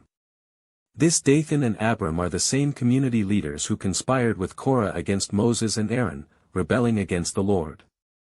But the earth opened up its mouth and swallowed them with Korah, and fire devoured 250 of their followers. This served as a warning to the entire nation of Israel. However, the sons of Korah did not die that day. These were the clans descended from the sons of Simeon, the Jemuelite clan, named after their ancestor Jemuel. The Jaminite clan, named after their ancestor Jamin. The Jachinite clan, named after their ancestor Jachin. The Zoharite clan, named after their ancestor Zohar. The Shaulite clan, named after their ancestor Shaul. These were the clans of Simeon. Their registered troops numbered 22,200. These were the clans descended from the sons of Gad, the Zephonite clan, named after their ancestor Zephon. The Haggite clan, named after their ancestor Haggi. The Shunite clan, named after their ancestor Shuni. The Oznite clan, named after their ancestor Ozni. The Arite clan, named after their ancestor Eri. The Aradite clan, named after their ancestor Arodi. The Arlite clan, named after their ancestor Areli. These were the clans of Gad. Their registered troops numbered 40,500. Judah had two sons, Er and Onan, who had died in the land of Canaan. These were the clans descended from Judah's surviving sons, the Shelonite clan, named after their ancestor Shelah. The Perezite clan, named after their ancestor Perez. The Zerahite clan, named after their ancestor Zerah. These were the subclans descended from the Perizzites, the Hezronites, named after their ancestor Hezron. The Hamulites, named after their ancestor Hamul. These were the clans of Judah. Their registered troops numbered 76,500. These were the clans descended from the sons of Issachar, the Tolate clan, named after their ancestor Tola. The Puite clan, named after their ancestor Pua. The Jashubite clan, named after their ancestor Jashub. The Shimronite clan, named after their ancestor Shimron. These were the clans of Issachar. Their registered troops numbered 64,300. These were the clans descended from the sons of Zebulun, the Saradite clan, named after their ancestor Seard. The Elonite clan, named after their ancestor Elon. The Jalielite clan, named after their ancestor Yaliel. These were the clans of Zebulun. Their registered troops numbered 60,500. Two clans were descended from Joseph through Manasseh and Ephraim. These were the clans descended from Manasseh, the Machirite clan, named after their ancestor Machir. The Gileadite clan, named after their ancestor Gilead, Machir's son. These were the subclans descended from the Gileadites, the Ezerites, named after their ancestor Ezer. The Helekites, named after their ancestor Helek. The Asrielites, named after their ancestor Asriel. The Shechemites, named after their ancestor Shechem. The Shemidates, named after their ancestor Shemida. The Hepherites, named after their ancestor Hepher. One of Hepher's descendants, Zelophehad, had no sons, but his daughters' names were Mala, Noah, Hoglah, Milcah, and Tirzah. These were the clans of Manasseh. Their registered troops numbered 52,700. These were the clans descended from the sons of Ephraim, the Shuthelahite clan, named after their ancestor Shuthelah. The Becherite clan, named after their ancestor Becher. The Tahanite clan, named after their ancestor Tahan. This was the subclan descended from the Shuthelahites, the Aaronites, named after their ancestor Aaron. These were the clans of Ephraim. Their registered troops numbered 32,500. These clans of Manasseh and Ephraim were all descendants of Joseph. These were the clans descended from the sons of Benjamin, the Belate clan, named after their ancestor Bela. The Ashbelite clan, named after their ancestor Ashbel. The Ahiramite clan, named after their ancestor Ahiram. The Shuphamite clan, named after their ancestor Shupham. The Huphamite clan, named after their ancestor Hupham.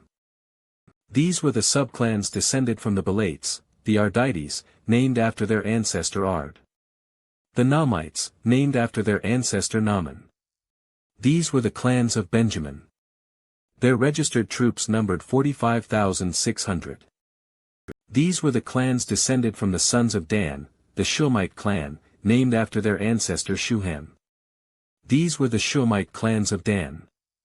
Their registered troops numbered 64,400. These were the clans descended from the sons of Asher, the Imnite clan, named after their ancestor Imnah. The Ishvite clan, named after their ancestor Ishvi. The Beriite clan, named after their ancestor Beriah.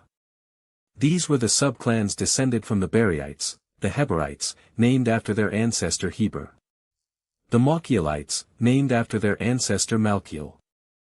Asher also had a daughter named Sarah. These were the clans of Asher. Their registered troops numbered 53,400. These were the clans descended from the sons of Naphtali, the Jazielite clan, named after their ancestor Jaziel. The Gunite clan, named after their ancestor Guni. The Jezerite clan, named after their ancestor Jezer.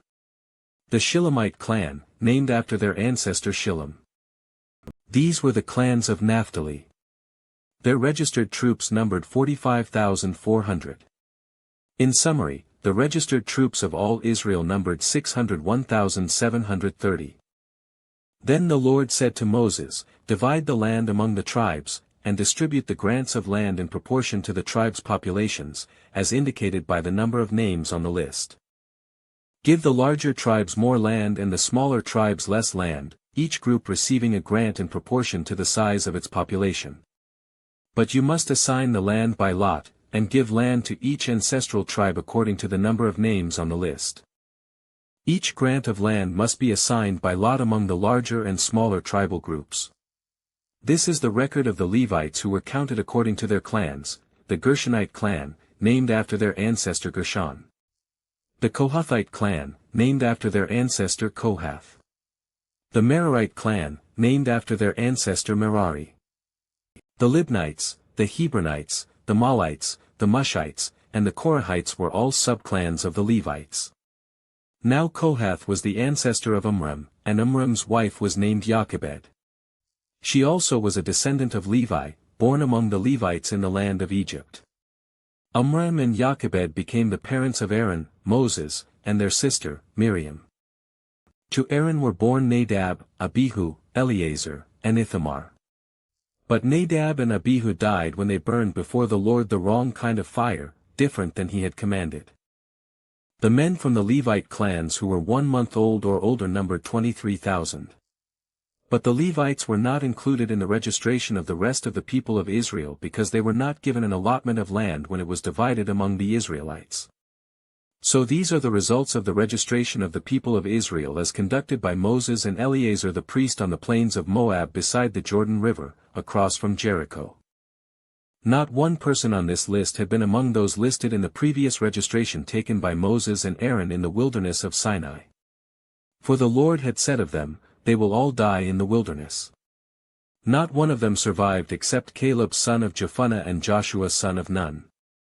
One day a petition was presented by the daughters of Zelophehad, Mahlah, Noah, Hoglah, Milcah, and Tirzah. Their father, Zelophehad, was a descendant of Hepher son of Gilead, son of Machir, son of Manasseh, son of Joseph. These women stood before Moses, Eleazar the priest, the tribal leaders, and the entire community at the entrance of the tabernacle. "Our father died in the wilderness," they said. "He was not among Korah's followers, who rebelled against the Lord, he died because of his own sin. But he had no sons. Why should the name of our father disappear from his clan just because he had no sons? Give us property along with the rest of our relatives." So Moses brought their case before the Lord. And the Lord replied to Moses, "The claim of the daughters of Zelophehad is legitimate. You must give them a grant of land along with their father's relatives. Assign them the property that would have been given to their father. And give the following instructions to the people of Israel: if a man dies and has no son, then give his inheritance to his daughters. And if he has no daughter either, transfer his inheritance to his brothers. If he has no brothers, give his inheritance to his father's brothers. But if his father has no brothers, give his inheritance to the nearest relative in his clan." This is a legal requirement for the people of Israel, just as the Lord commanded Moses. One day the Lord said to Moses, "Climb one of the mountains east of the river, and look out over the land I have given the people of Israel. After you have seen it, you will die like your brother, Aaron, for you both rebelled against my instructions in the wilderness of Zin. When the people of Israel rebelled, you failed to demonstrate my holiness to them at the waters. These are the waters of Meribah at Kadesh in the wilderness of Zin." Then Moses said to the Lord, "O Lord, you are the God who gives breath to all creatures. Please appoint a new man as leader for the community.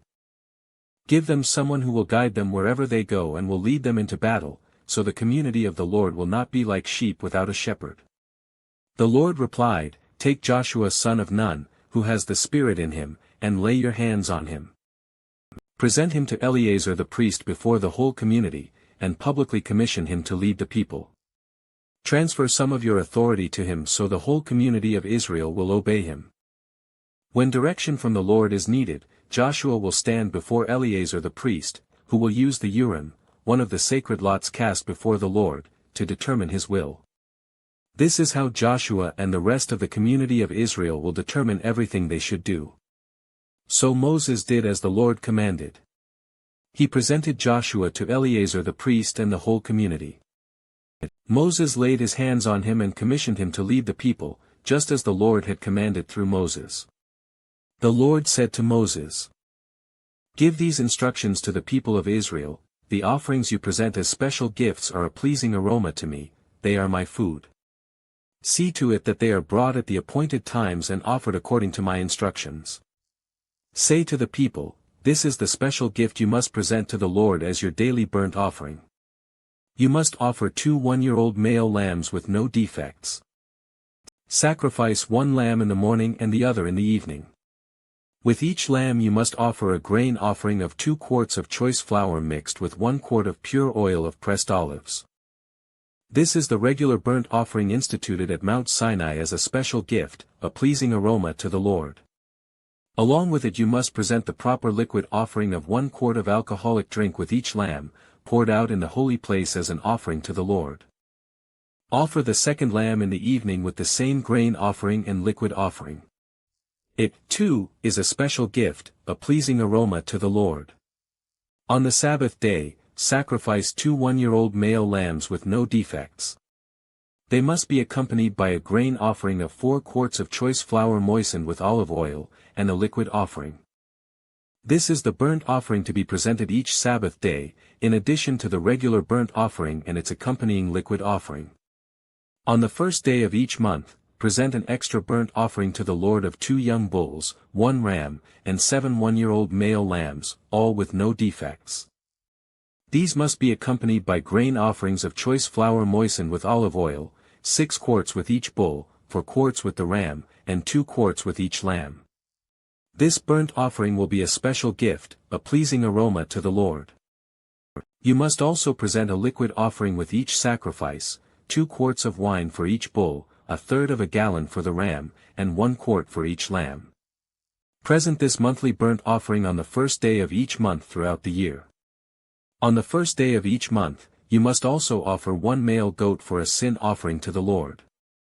This is in addition to the regular burnt offering and its accompanying liquid offering. On the 14th day of the first month, you must celebrate the Lord's Passover. On the following day, the 15th day of the month, a joyous, 7-day festival will begin, but no bread made with yeast may be eaten. The first day of the festival will be an official day for Holy Assembly, and no ordinary work may be done on that day. As a special gift you must present a burnt offering to the Lord, 2 young bulls, 1 ram, and 7 one-year-old male lambs, all with no defects. These will be accompanied by grain offerings of choice flour moistened with olive oil, 6 quarts with each bull, 4 quarts with the ram, and 2 quarts with each of the 7 lambs. You must also offer a male goat as a sin offering to purify yourselves and make yourselves right with the Lord. Present these offerings in addition to your regular morning burnt offering. On each of the 7 days of the festival, this is how you must prepare the food offering that is presented as a special gift, a pleasing aroma to the Lord. These will be offered in addition to the regular burnt offerings and liquid offerings. The 7th day of the festival will be another official day for Holy Assembly, and no ordinary work may be done on that day. At the festival of harvest, when you present the first of your new grain to the Lord, you must call an official day for Holy Assembly, and you may do no ordinary work on that day. Present a special burnt offering on that day as a pleasing aroma to the Lord. It will consist of 2 young bulls, 1 ram, and 7 one-year-old male lambs. These will be accompanied by grain offerings of choice flour moistened with olive oil, 6 quarts with each bull, 4 quarts with the ram, and 2 quarts with each of the 7 lambs.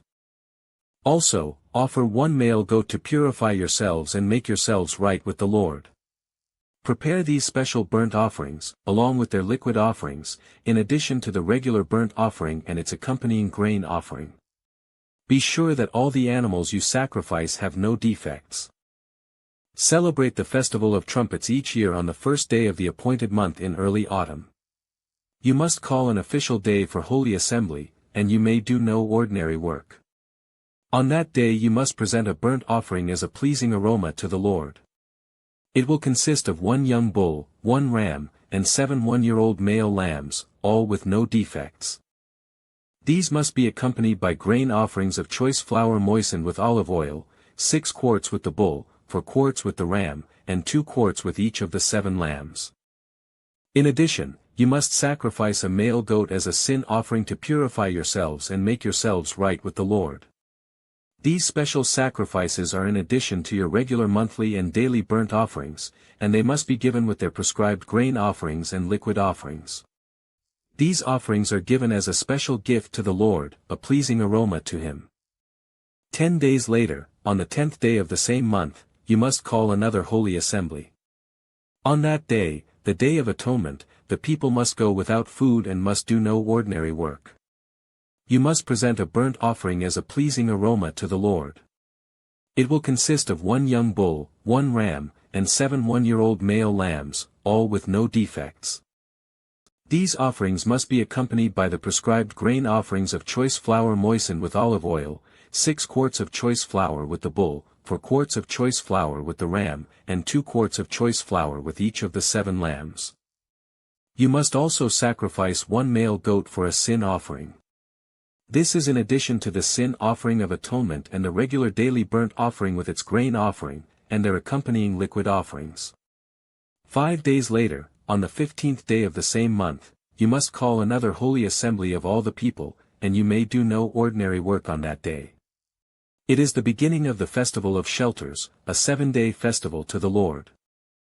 On the first day of the festival, you must present a burnt offering as a special gift, a pleasing aroma to the Lord. It will consist of 13 young bulls, 2 rams, and 14 one-year-old male lambs, all with no defects.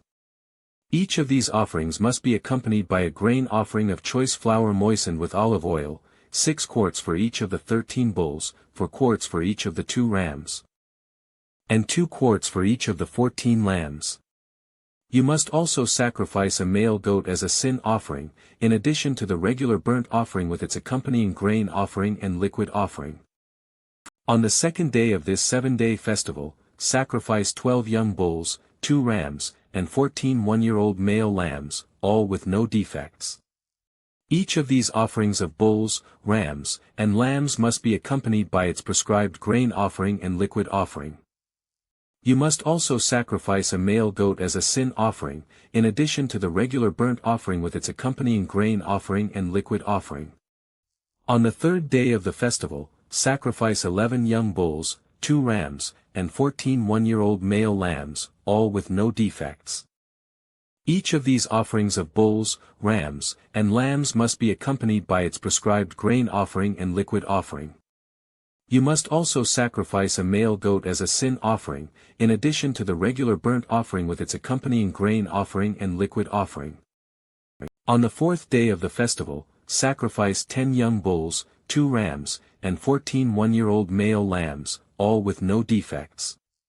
Each of these offerings of bulls, rams, and lambs must be accompanied by its prescribed grain offering and liquid offering. You must also sacrifice a male goat as a sin offering, in addition to the regular burnt offering with its accompanying grain offering and liquid offering. On the fifth day of the festival, sacrifice 9 young bulls, 2 rams, and 14 one-year-old male lambs, all with no defects. Each of these offerings of bulls, rams, and lambs must be accompanied by its prescribed grain offering and liquid offering. You must also sacrifice a male goat as a sin offering, in addition to the regular burnt offering with its accompanying grain offering and liquid offering. On the sixth day of the festival, sacrifice 8 young bulls, 2 rams, and 14 one-year-old male lambs, all with no defects. Each of these offerings of bulls, rams, and lambs must be accompanied by its prescribed grain offering and liquid offering. You must also sacrifice a male goat as a sin offering, in addition to the regular burnt offering with its accompanying grain offering and liquid offering. On the seventh day of the festival, sacrifice 7 young bulls, 2 rams, and 14 one-year-old male lambs, all with no defects. Each of these offerings of bulls, rams, and lambs must be accompanied by its prescribed grain offering and liquid offering. You must also sacrifice 1 male goat as a sin offering, in addition to the regular burnt offering with its accompanying grain offering and liquid offering. On the 8th day of the festival, proclaim another holy day. You must do no ordinary work on that day. You must present a burnt offering as a special gift, a pleasing aroma to the Lord. It will consist of 1 young bull, 1 ram, and 7 one-year-old male lambs, all with no defects. Each of these offerings must be accompanied by its prescribed grain offering and liquid offering. You must also sacrifice 1 male goat as a sin offering, in addition to the regular burnt offering with its accompanying grain offering and liquid offering. You must present these offerings to the Lord at your annual festivals. These are in addition to the sacrifices and offerings you present in connection with vows, or as voluntary offerings, burnt offerings, grain offerings, liquid offerings, or peace offerings. So Moses gave all of these instructions to the people of Israel as the Lord had commanded him. Then Moses summoned the leaders of the tribes of Israel and told them, "This is what the Lord has commanded, a man who makes a vow to the Lord or makes a pledge under oath must never break it. He must do exactly what he said he would do. If a young woman makes a vow to the Lord or a pledge under oath while she is still living at her father's home, and her father hears of the vow or pledge and does not object to it, then all her vows and pledges will stand. But if her father refuses to let her fulfill the vow or pledge on the day he hears of it, then all her vows and pledges will become invalid. The Lord will forgive her because her father would not let her fulfill them. Now suppose a young woman makes a vow or binds herself with an impulsive pledge and later marries. If her husband learns of her vow or pledge and does not object on the day he hears of it, her vows and pledges will stand. But if her husband refuses to accept her vow or impulsive pledge on the day he hears of it, he nullifies her commitments, and the Lord will forgive her. If, however, a woman is a widow or is divorced, she must fulfill all her vows and pledges. But suppose a woman is married and living in her husband's home when she makes a vow or binds herself with a pledge. If her husband hears of it and does not object to it, her vow or pledge will stand. But if her husband refuses to accept it on the day he hears of it, her vow or pledge will be nullified, and the Lord will forgive her. So her husband may either confirm or nullify any vows or pledges she makes to deny herself. But if he does not object on the day he hears of it, then he is agreeing to all her vows and pledges. If he waits more than a day and then tries to nullify a vow or pledge, he will be punished for her guilt.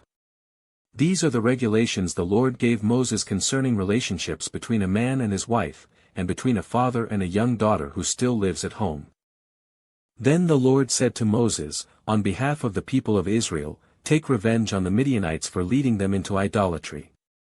After that, you will die and join your ancestors." So Moses said to the people, "Choose some men, and arm them to fight the Lord's war of revenge against Midian. From each tribe of Israel, send 1,000 men into battle." So they chose 1,000 men from each tribe of Israel, a total of 12,000 men armed for battle. Then Moses sent them out, 1,000 men from each tribe, and Phinehas son of Eleazar the priest led them into battle. They carried along the holy objects of the sanctuary and the trumpets for sounding the charge. They attacked Midian as the Lord had commanded Moses, and they killed all the men. All 5 of the Midianite kings, Evi, Rekam, Zur, Hur, and Reba, died in the battle. They also killed Balaam son of Beor with the sword. Then the Israelite army captured the Midianite women and children and seized their cattle and flocks and all their wealth as plunder. They burned all the towns and villages where the Midianites had lived. After they had gathered the plunder and captives, both people and animals, they brought them all to Moses and Eleazar the priest, and to the whole community of Israel, which was camped on the plains of Moab beside the Jordan River, across from Jericho. Moses, Eleazar the priest, and all the leaders of the community went to meet them outside the camp. But Moses was furious with all the generals and captains who had returned from the battle. "Why have you let all the women live?" he demanded. "These are the very ones who followed Balaam's advice and caused the people of Israel to rebel against the Lord at Mount Peor. They are the ones who caused the plague to strike the Lord's people. So kill all the boys and all the women who have had intercourse with a man. Only the young girls who are virgins may live, you may keep them for yourselves. And all of you who have killed anyone or touched a dead body must stay outside the camp for 7 days. You must purify yourselves and your captives on the 3rd and 7th days.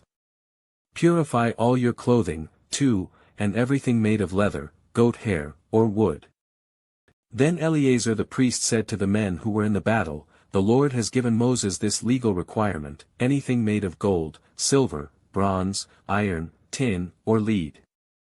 That is, all metals that do not burn, must be passed through fire in order to be made ceremonially pure. These metal objects must then be further purified with the water of purification. But everything that burns must be purified by the water alone. On the 7th day you must wash your clothes and be purified. Then you may return to the camp." And the Lord said to Moses, "You and Eleazar the priest and the family leaders of each tribe are to make a list of all the plunder taken in the battle, including the people and animals. Then divide the plunder into 2 parts, and give half to the men who fought the battle and half to the rest of the people. From the army's portion, first give the Lord his share of the plunder, 1 of every 500 of the prisoners and of the cattle, donkeys, sheep, and goats. Give this share of the army's half to Eleazar the priest as an offering to the Lord. From the half that belongs to the people of Israel, take 1 of every 50 of the prisoners and of the cattle, donkeys, sheep, goats, and other animals. Give this share to the Levites, who are in charge of maintaining the Lord's tabernacle." So Moses and Eleazar the priest did as the Lord commanded Moses. The plunder remaining from everything the fighting men had taken totaled 675,000 sheep and goats, 72,000 cattle, 61,000 donkeys, and 32,000 virgin girls. Half of the plunder was given to the fighting men. It totaled 337,500 sheep and goats, of which 675 were the Lord's share, 36,000 cattle, of which 72 were the Lord's share, 30,500 donkeys, of which 61 were the Lord's share, and 16,000 virgin girls, of whom 32 were the Lord's share. Moses gave all the Lord's share to Eleazar the priest, just as the Lord had directed him. Half of the plunder belonged to the people of Israel, and Moses separated it from the half belonging to the fighting men. It totaled 337,500 sheep and goats, 36,000 cattle, 30,500 donkeys, and 16,000 virgin girls. From the half-share given to the people, Moses took one of every 50 prisoners and animals and gave them to the Levites, who maintained the Lord's tabernacle. All this was done as the Lord had commanded Moses. Then all the generals and captains came to Moses and said, "We, your servants, have accounted for all the men who went out to battle under our command, not one of us is missing. So we are presenting the items of gold we captured as an offering to the Lord from our share of the plunder, armbands, bracelets, rings, earrings, and necklaces. This will purify our lives before the Lord and make us right with him." So Moses and Eleazar the priest received the gold from all the military commanders, all kinds of jewelry and crafted objects. In all, the gold that the generals and captains presented as a gift to the Lord weighed about 420 pounds. All the fighting men had taken some of the plunder for themselves. So Moses and Eleazar the priest accepted the gifts from the generals and captains and brought the gold to the tabernacle as a reminder to the Lord that the people of Israel belonged to him. The tribes of Reuben and Gad owned vast numbers of livestock. So when they saw that the lands of Jazer and Gilead were ideally suited for their flocks and herds, they came to Moses, Eleazar the priest, and the other leaders of the community. They said, "Notice the towns of Ataroth, Dibon, Jazer, Nimrah, Heshbon, Elili, Sibmah, Nebo, and Beon. The Lord has conquered this whole area for the community of Israel, and it is ideally suited for all our livestock. If we have found favor with you, please let us have this land as our property instead of giving us land across the Jordan River. Do you intend to stay here while your brothers go across and do all the fighting?" Moses asked the men of Gad and Reuben, "Why do you want to discourage the rest of the people of Israel from going across to the land the Lord has given them? Your ancestors did the same thing when I sent them from Kadesh Barnea to explore the land. After they went up to the valley of Eshcol and explored the land, they discouraged the people of Israel from entering the land the Lord was giving them. Then the Lord was very angry with them, and he vowed, 'Of all those I rescued from Egypt, no one who is 20 years old or older will ever see the land I swore to give to Abraham, Isaac, and Jacob, for they have not obeyed me wholeheartedly. The only exceptions are Caleb son of Jephunneh the Kenizzite and Joshua son of Nun, for they have wholeheartedly followed the Lord.' The Lord was angry with Israel and made them wander in the wilderness for 40 years until the entire generation that sinned in the Lord's sight had died. But here you are, a brood of sinners, doing exactly the same thing. You are making the Lord even angrier with Israel. If you turn away from him like this and he abandons them again in the wilderness, you will be responsible for destroying this entire nation." But they approached Moses and said, "We simply want to build pens for our livestock and fortified towns for our wives and children. Then we will arm ourselves and lead our fellow Israelites into battle until we have brought them safely to their land. Meanwhile, our families will stay in the fortified towns we build here, so they will be safe from any attacks by the local people. We will not return to our homes until all the people of Israel have received their portions of land. But we do not claim any of the land on the other side of the Jordan. We would rather live here on the east side and accept this as our grant of land." Then Moses said, "If you keep your word and arm yourselves for the Lord's battles, and if your troops cross the Jordan and keep fighting until the Lord has driven out his enemies, then you may return when the Lord has conquered the land. You will have fulfilled your duty to the Lord and to the rest of the people of Israel. And the land on the east side of the Jordan will be your property from the Lord. But if you fail to keep your word, then you will have sinned against the Lord, and you may be sure that your sin will find you out. Go ahead and build towns for your families and pens for your flocks, but do everything you have promised. Then the men of Gad and Reuben replied, We, your servants, will follow your instructions exactly. Our children, wives, flocks, and cattle will stay here in the towns of Gilead. But all who are able to bear arms will cross over to fight for the Lord, just as you have said.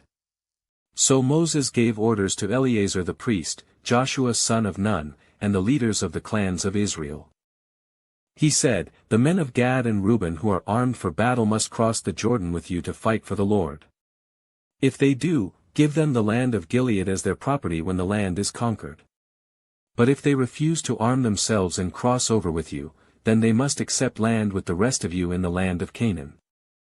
The tribes of Gad and Reuben said again, We are your servants, and we will do as the Lord has commanded. We will cross the Jordan into Canaan fully armed to fight for the Lord, but our property will be here on this side of the Jordan. So Moses assigned land to the tribes of Gad, Reuben, and half the tribe of Manasseh son of Joseph. He gave them the territory of King Sihon of the Amorites and the land of King Og of Bashan, the whole land with its cities and surrounding lands. The descendants of Gad built the towns of Dibon, Ataroth, Aroer, Atroth-Shaphan, Jazer, Jogbehah, Beth-Nimrah, and Beth-Haran. These were all fortified towns with pens for their flocks. The descendants of Reuben built the towns of Heshbon, Elili, Kiriathaim, Nebo, Balmeon, and Sibmah. They changed the names of some of the towns they conquered and rebuilt. Then the descendants of Machir of the tribe of Manasseh went to Gilead and conquered it, and they drove out the Amorites living there. So Moses gave Gilead to the Machirites, descendants of Manasseh, and they settled there. The people of Jair, another clan of the tribe of Manasseh, captured many of the towns in Gilead and changed the name of that region to the towns of Jair. Meanwhile, a man named Noba captured the town of Kenath and its surrounding villages, and he renamed that area Noba after himself. This is the route the Israelites followed as they marched out of Egypt under the leadership of Moses and Aaron. At the Lord's direction, Moses kept a written record of their progress. These are the stages of their march, identified by the different places where they stopped along the way. They set out from the city of Ramesses in early spring, on the 15th day of the first month, on the morning after the first Passover celebration. The people of Israel left defiantly, in full view of all the Egyptians. Meanwhile, the Egyptians were burying all their firstborn sons, whom the Lord had killed the night before. The Lord had defeated the gods of Egypt that night with great acts of judgment. After leaving Ramesses, the Israelites set up camp at Sukkos. Then they left Sukkos and camped at Etham on the edge of the wilderness.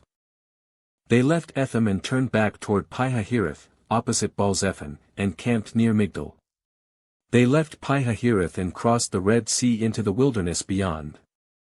Then they traveled for 3 days into the Etham wilderness and camped at Marah.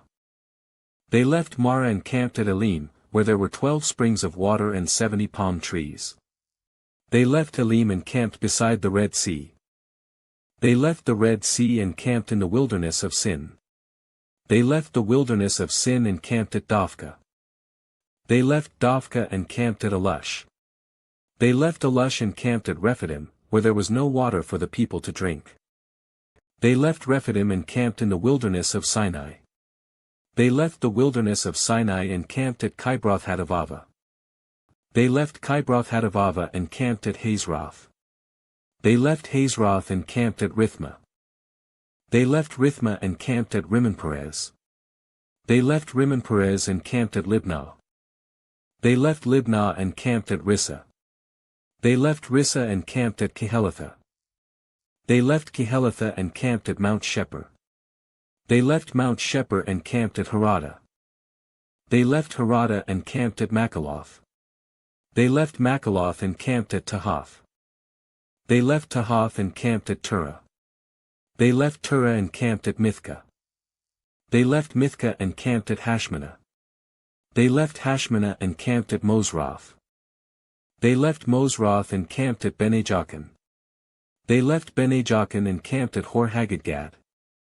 They left Hor-Haggidgad and camped at Jotbatha. They left Jotbatha and camped at Abrona. They left Abrona and camped at Ezion-Geber. They left Ezion-Geber and camped at Kadesh in the wilderness of Zin. They left Kadesh and camped at Mount Hor, at the border of Edom. While they were at the foot of Mount Hor, Aaron the priest was directed by the Lord to go up the mountain, and there he died. This happened in midsummer, on the first day of the 5th month of the 40th year after Israel's departure from Egypt. Aaron was 123 years old when he died there on Mount Hor. At that time the Canaanite king of Arad, who lived in the Negev in the land of Canaan, heard that the people of Israel were approaching his land. Meanwhile, the Israelites left Mount Hor and camped at Zalmonah. Then they left Zalmonah and camped at Punon. They left Punon and camped at Oboth. They left Oboth and camped at Iabrim on the border of Moab. They left Iabrim and camped at Dibengad. They left Dibengad and camped at Almon-Diblathaim. They left Almon-Diblathaim and camped in the mountains east of the river, near Mount Nebo.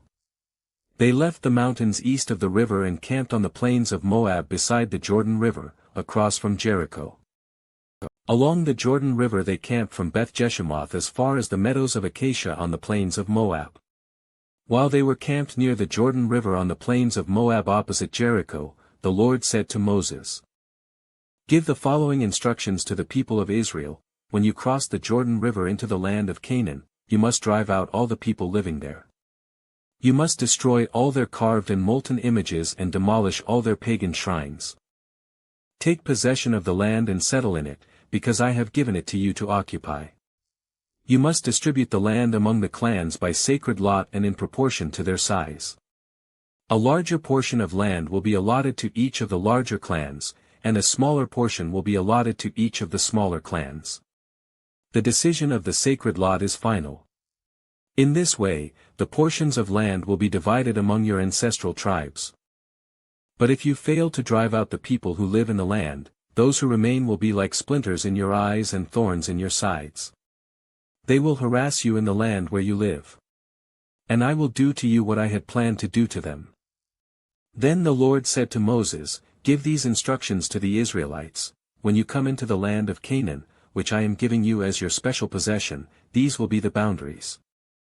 The southern portion of your country will extend from the wilderness of Zin, along the edge of Edom. The southern boundary will begin on the east at the Dead Sea. It will then run south past Scorpion Pass in the direction of Zin. Its southernmost point will be Kadesh Barnea, from which it will go to Hazar-Adar, and on to Asman. From Asman the boundary will turn toward the brook of Egypt and end at the Mediterranean Sea. Your western boundary will be the coastline of the Mediterranean Sea. Your northern boundary will begin at the Mediterranean Sea and run east to Mount Hor, then to Lebo-Hamath, and on through Zedad and Ziphron to Hazar-Enan. This will be your northern boundary.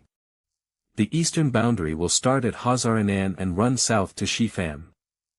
Then down to Riblah on the east side of Ain. From there the boundary will run down along the eastern edge of the Sea of Galilee, and then along the Jordan River to the Dead Sea. These are the boundaries of your land." Then Moses told the Israelites, "This territory is the homeland you are to divide among yourselves by sacred lot. The Lord has commanded that the land be divided among the 9.5 remaining tribes. The families of the tribes of Reuben, Gad, and half the tribe of Manasseh have already received their grants of land. On the east side of the Jordan River, across from Jericho toward the sunrise." And the Lord said to Moses, "Eleazar the priest and Joshua son of Nun are the men designated to divide the grants of land among the people. Enlist one leader from each tribe to help them with the task." These are the tribes and the names of the leaders: Judah, Caleb son of Jephunneh; Simeon, Shemuel son of Ammihud; Benjamin, Elidad son of Kislon; Dan, Buki son of Jogli; Manasseh son of Joseph, Haniel son of Ephod; Ephraim son of Joseph, Kemuel son of Shifton; Zebulun, Elizaphan son of Parnak; Issachar, Paltiel son of Azan; Asher, Ahihud son of Shalomi Naphtali, Pedahel son of Ammihud. These are the men the Lord has appointed to divide the grants of land in Canaan among the Israelites. While Israel was camped beside the Jordan on the plains of Moab across from Jericho, the Lord said to Moses, "Command the people of Israel to give to the Levites from their property certain towns to live in, along with the surrounding pasturelands. These towns will be for the Levites to live in, and the surrounding lands will provide pasture for their cattle, flocks, and other livestock. The pastureland assigned to the Levites around these towns will extend 1,500 feet from the town walls in every direction. Measure off 3,000 feet outside the town walls in every direction, east, south, west, north, with the town at the center. This area will serve as the larger pastureland for the towns. 6 of the towns you give the Levites will be cities of refuge, where a person who has accidentally killed someone can flee for safety. In addition, give them 42 other towns. In all, 48 towns with the surrounding pastureland will be given to the Levites. These towns will come from the property of the people of Israel. The larger tribes will give more towns to the Levites, while the smaller tribes will give fewer. Each tribe will give property in proportion to the size of its land." The Lord said to Moses, "Give the following instructions to the people of Israel. When you cross the Jordan into the land of Canaan, designate cities of refuge to which people can flee if they have killed someone accidentally. These cities will be places of protection from a dead person's relatives who want to avenge the death. The slayer must not be put to death before being tried by the community. Designate 6 cities of refuge for yourselves. 3 on the east side of the Jordan River and 3 on the west in the land of Canaan. These cities are for the protection of Israelites, foreigners living among you, and traveling merchants. Anyone who accidentally kills someone may flee there for safety. But if someone strikes and kills another person with a piece of iron, it is murder, and the murderer must be executed. Or if someone with a stone in his hand strikes and kills another person, it is murder, and the murderer must be put to death. Or if someone strikes and kills another person with a wooden object, it is murder, and the murderer must be put to death. The victim's nearest relative is responsible for putting the murderer to death. When they meet, the avenger must put the murderer to death. So if someone hates another person and waits in ambush, then pushes him or throws something at him and he dies, it is murder. Or if someone hates another person and hits him with a fist and he dies, it is murder. In such cases, the avenger must put the murderer to death when they meet. But suppose someone pushes another person without having shown previous hostility, or throws something that unintentionally hits another person, or accidentally drops a huge stone on someone, though they were not enemies, and the person dies. If this should happen, the community must follow these regulations in making a judgment between the slayer and the avenger, the victim's nearest relative. The community must protect the slayer from the avenger and must escort the slayer back to live in the city of refuge to which he fled. There he must remain until the death of the high priest, who was anointed with the sacred oil. But if the slayer ever leaves the limits of the city of refuge, and the avenger finds him outside the city and kills him, it will not be considered murder. The slayer should have stayed inside the city of refuge until the death of the high priest. But after the death of the high priest, the slayer may return to his own property. These are legal requirements for you to observe from generation to generation, wherever you may live. All murderers must be put to death, but only if evidence is presented by more than one witness. No one may be put to death on the testimony of only one witness. Also, you must never accept a ransom payment for the life of someone judged guilty of murder and subject to execution. Murderers must always be put to death. And never accept a ransom payment from someone who has fled to a city of refuge, allowing a slayer to return to his property before the death of the high priest. This will ensure that the land where you live will not be polluted, for murder pollutes the land. And no sacrifice except the execution of the murderer can purify the land from murder. You must not defile the land where you live, for I live there myself.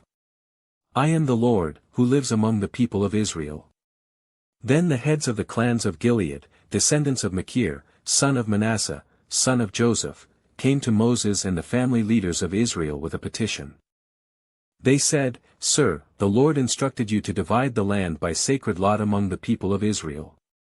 You were told by the Lord to give the grant of land owned by our brother Zelophehad to his daughters. But if they marry men from another tribe, their grants of land will go with them to the tribe into which they marry. In this way, the total area of our tribal land will be reduced. Then when the year of Jubilee comes, their portion of land will be added to that of the new tribe, causing it to be lost forever to our ancestral tribe.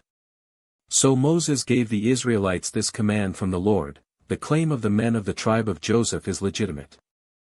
This is what the Lord commands concerning the daughters of Zelophehad: let them marry anyone they like, as long as it is within their own ancestral tribe.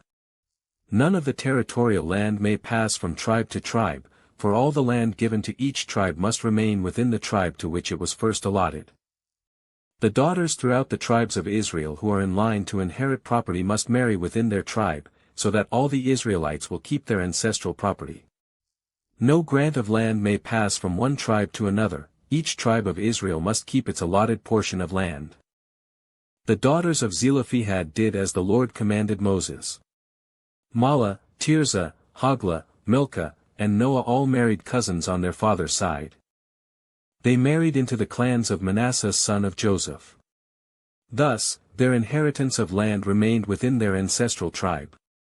These are the commands and regulations that the Lord gave to the people of Israel through Moses while they were camped on the plains of Moab beside the Jordan River, across from Jericho.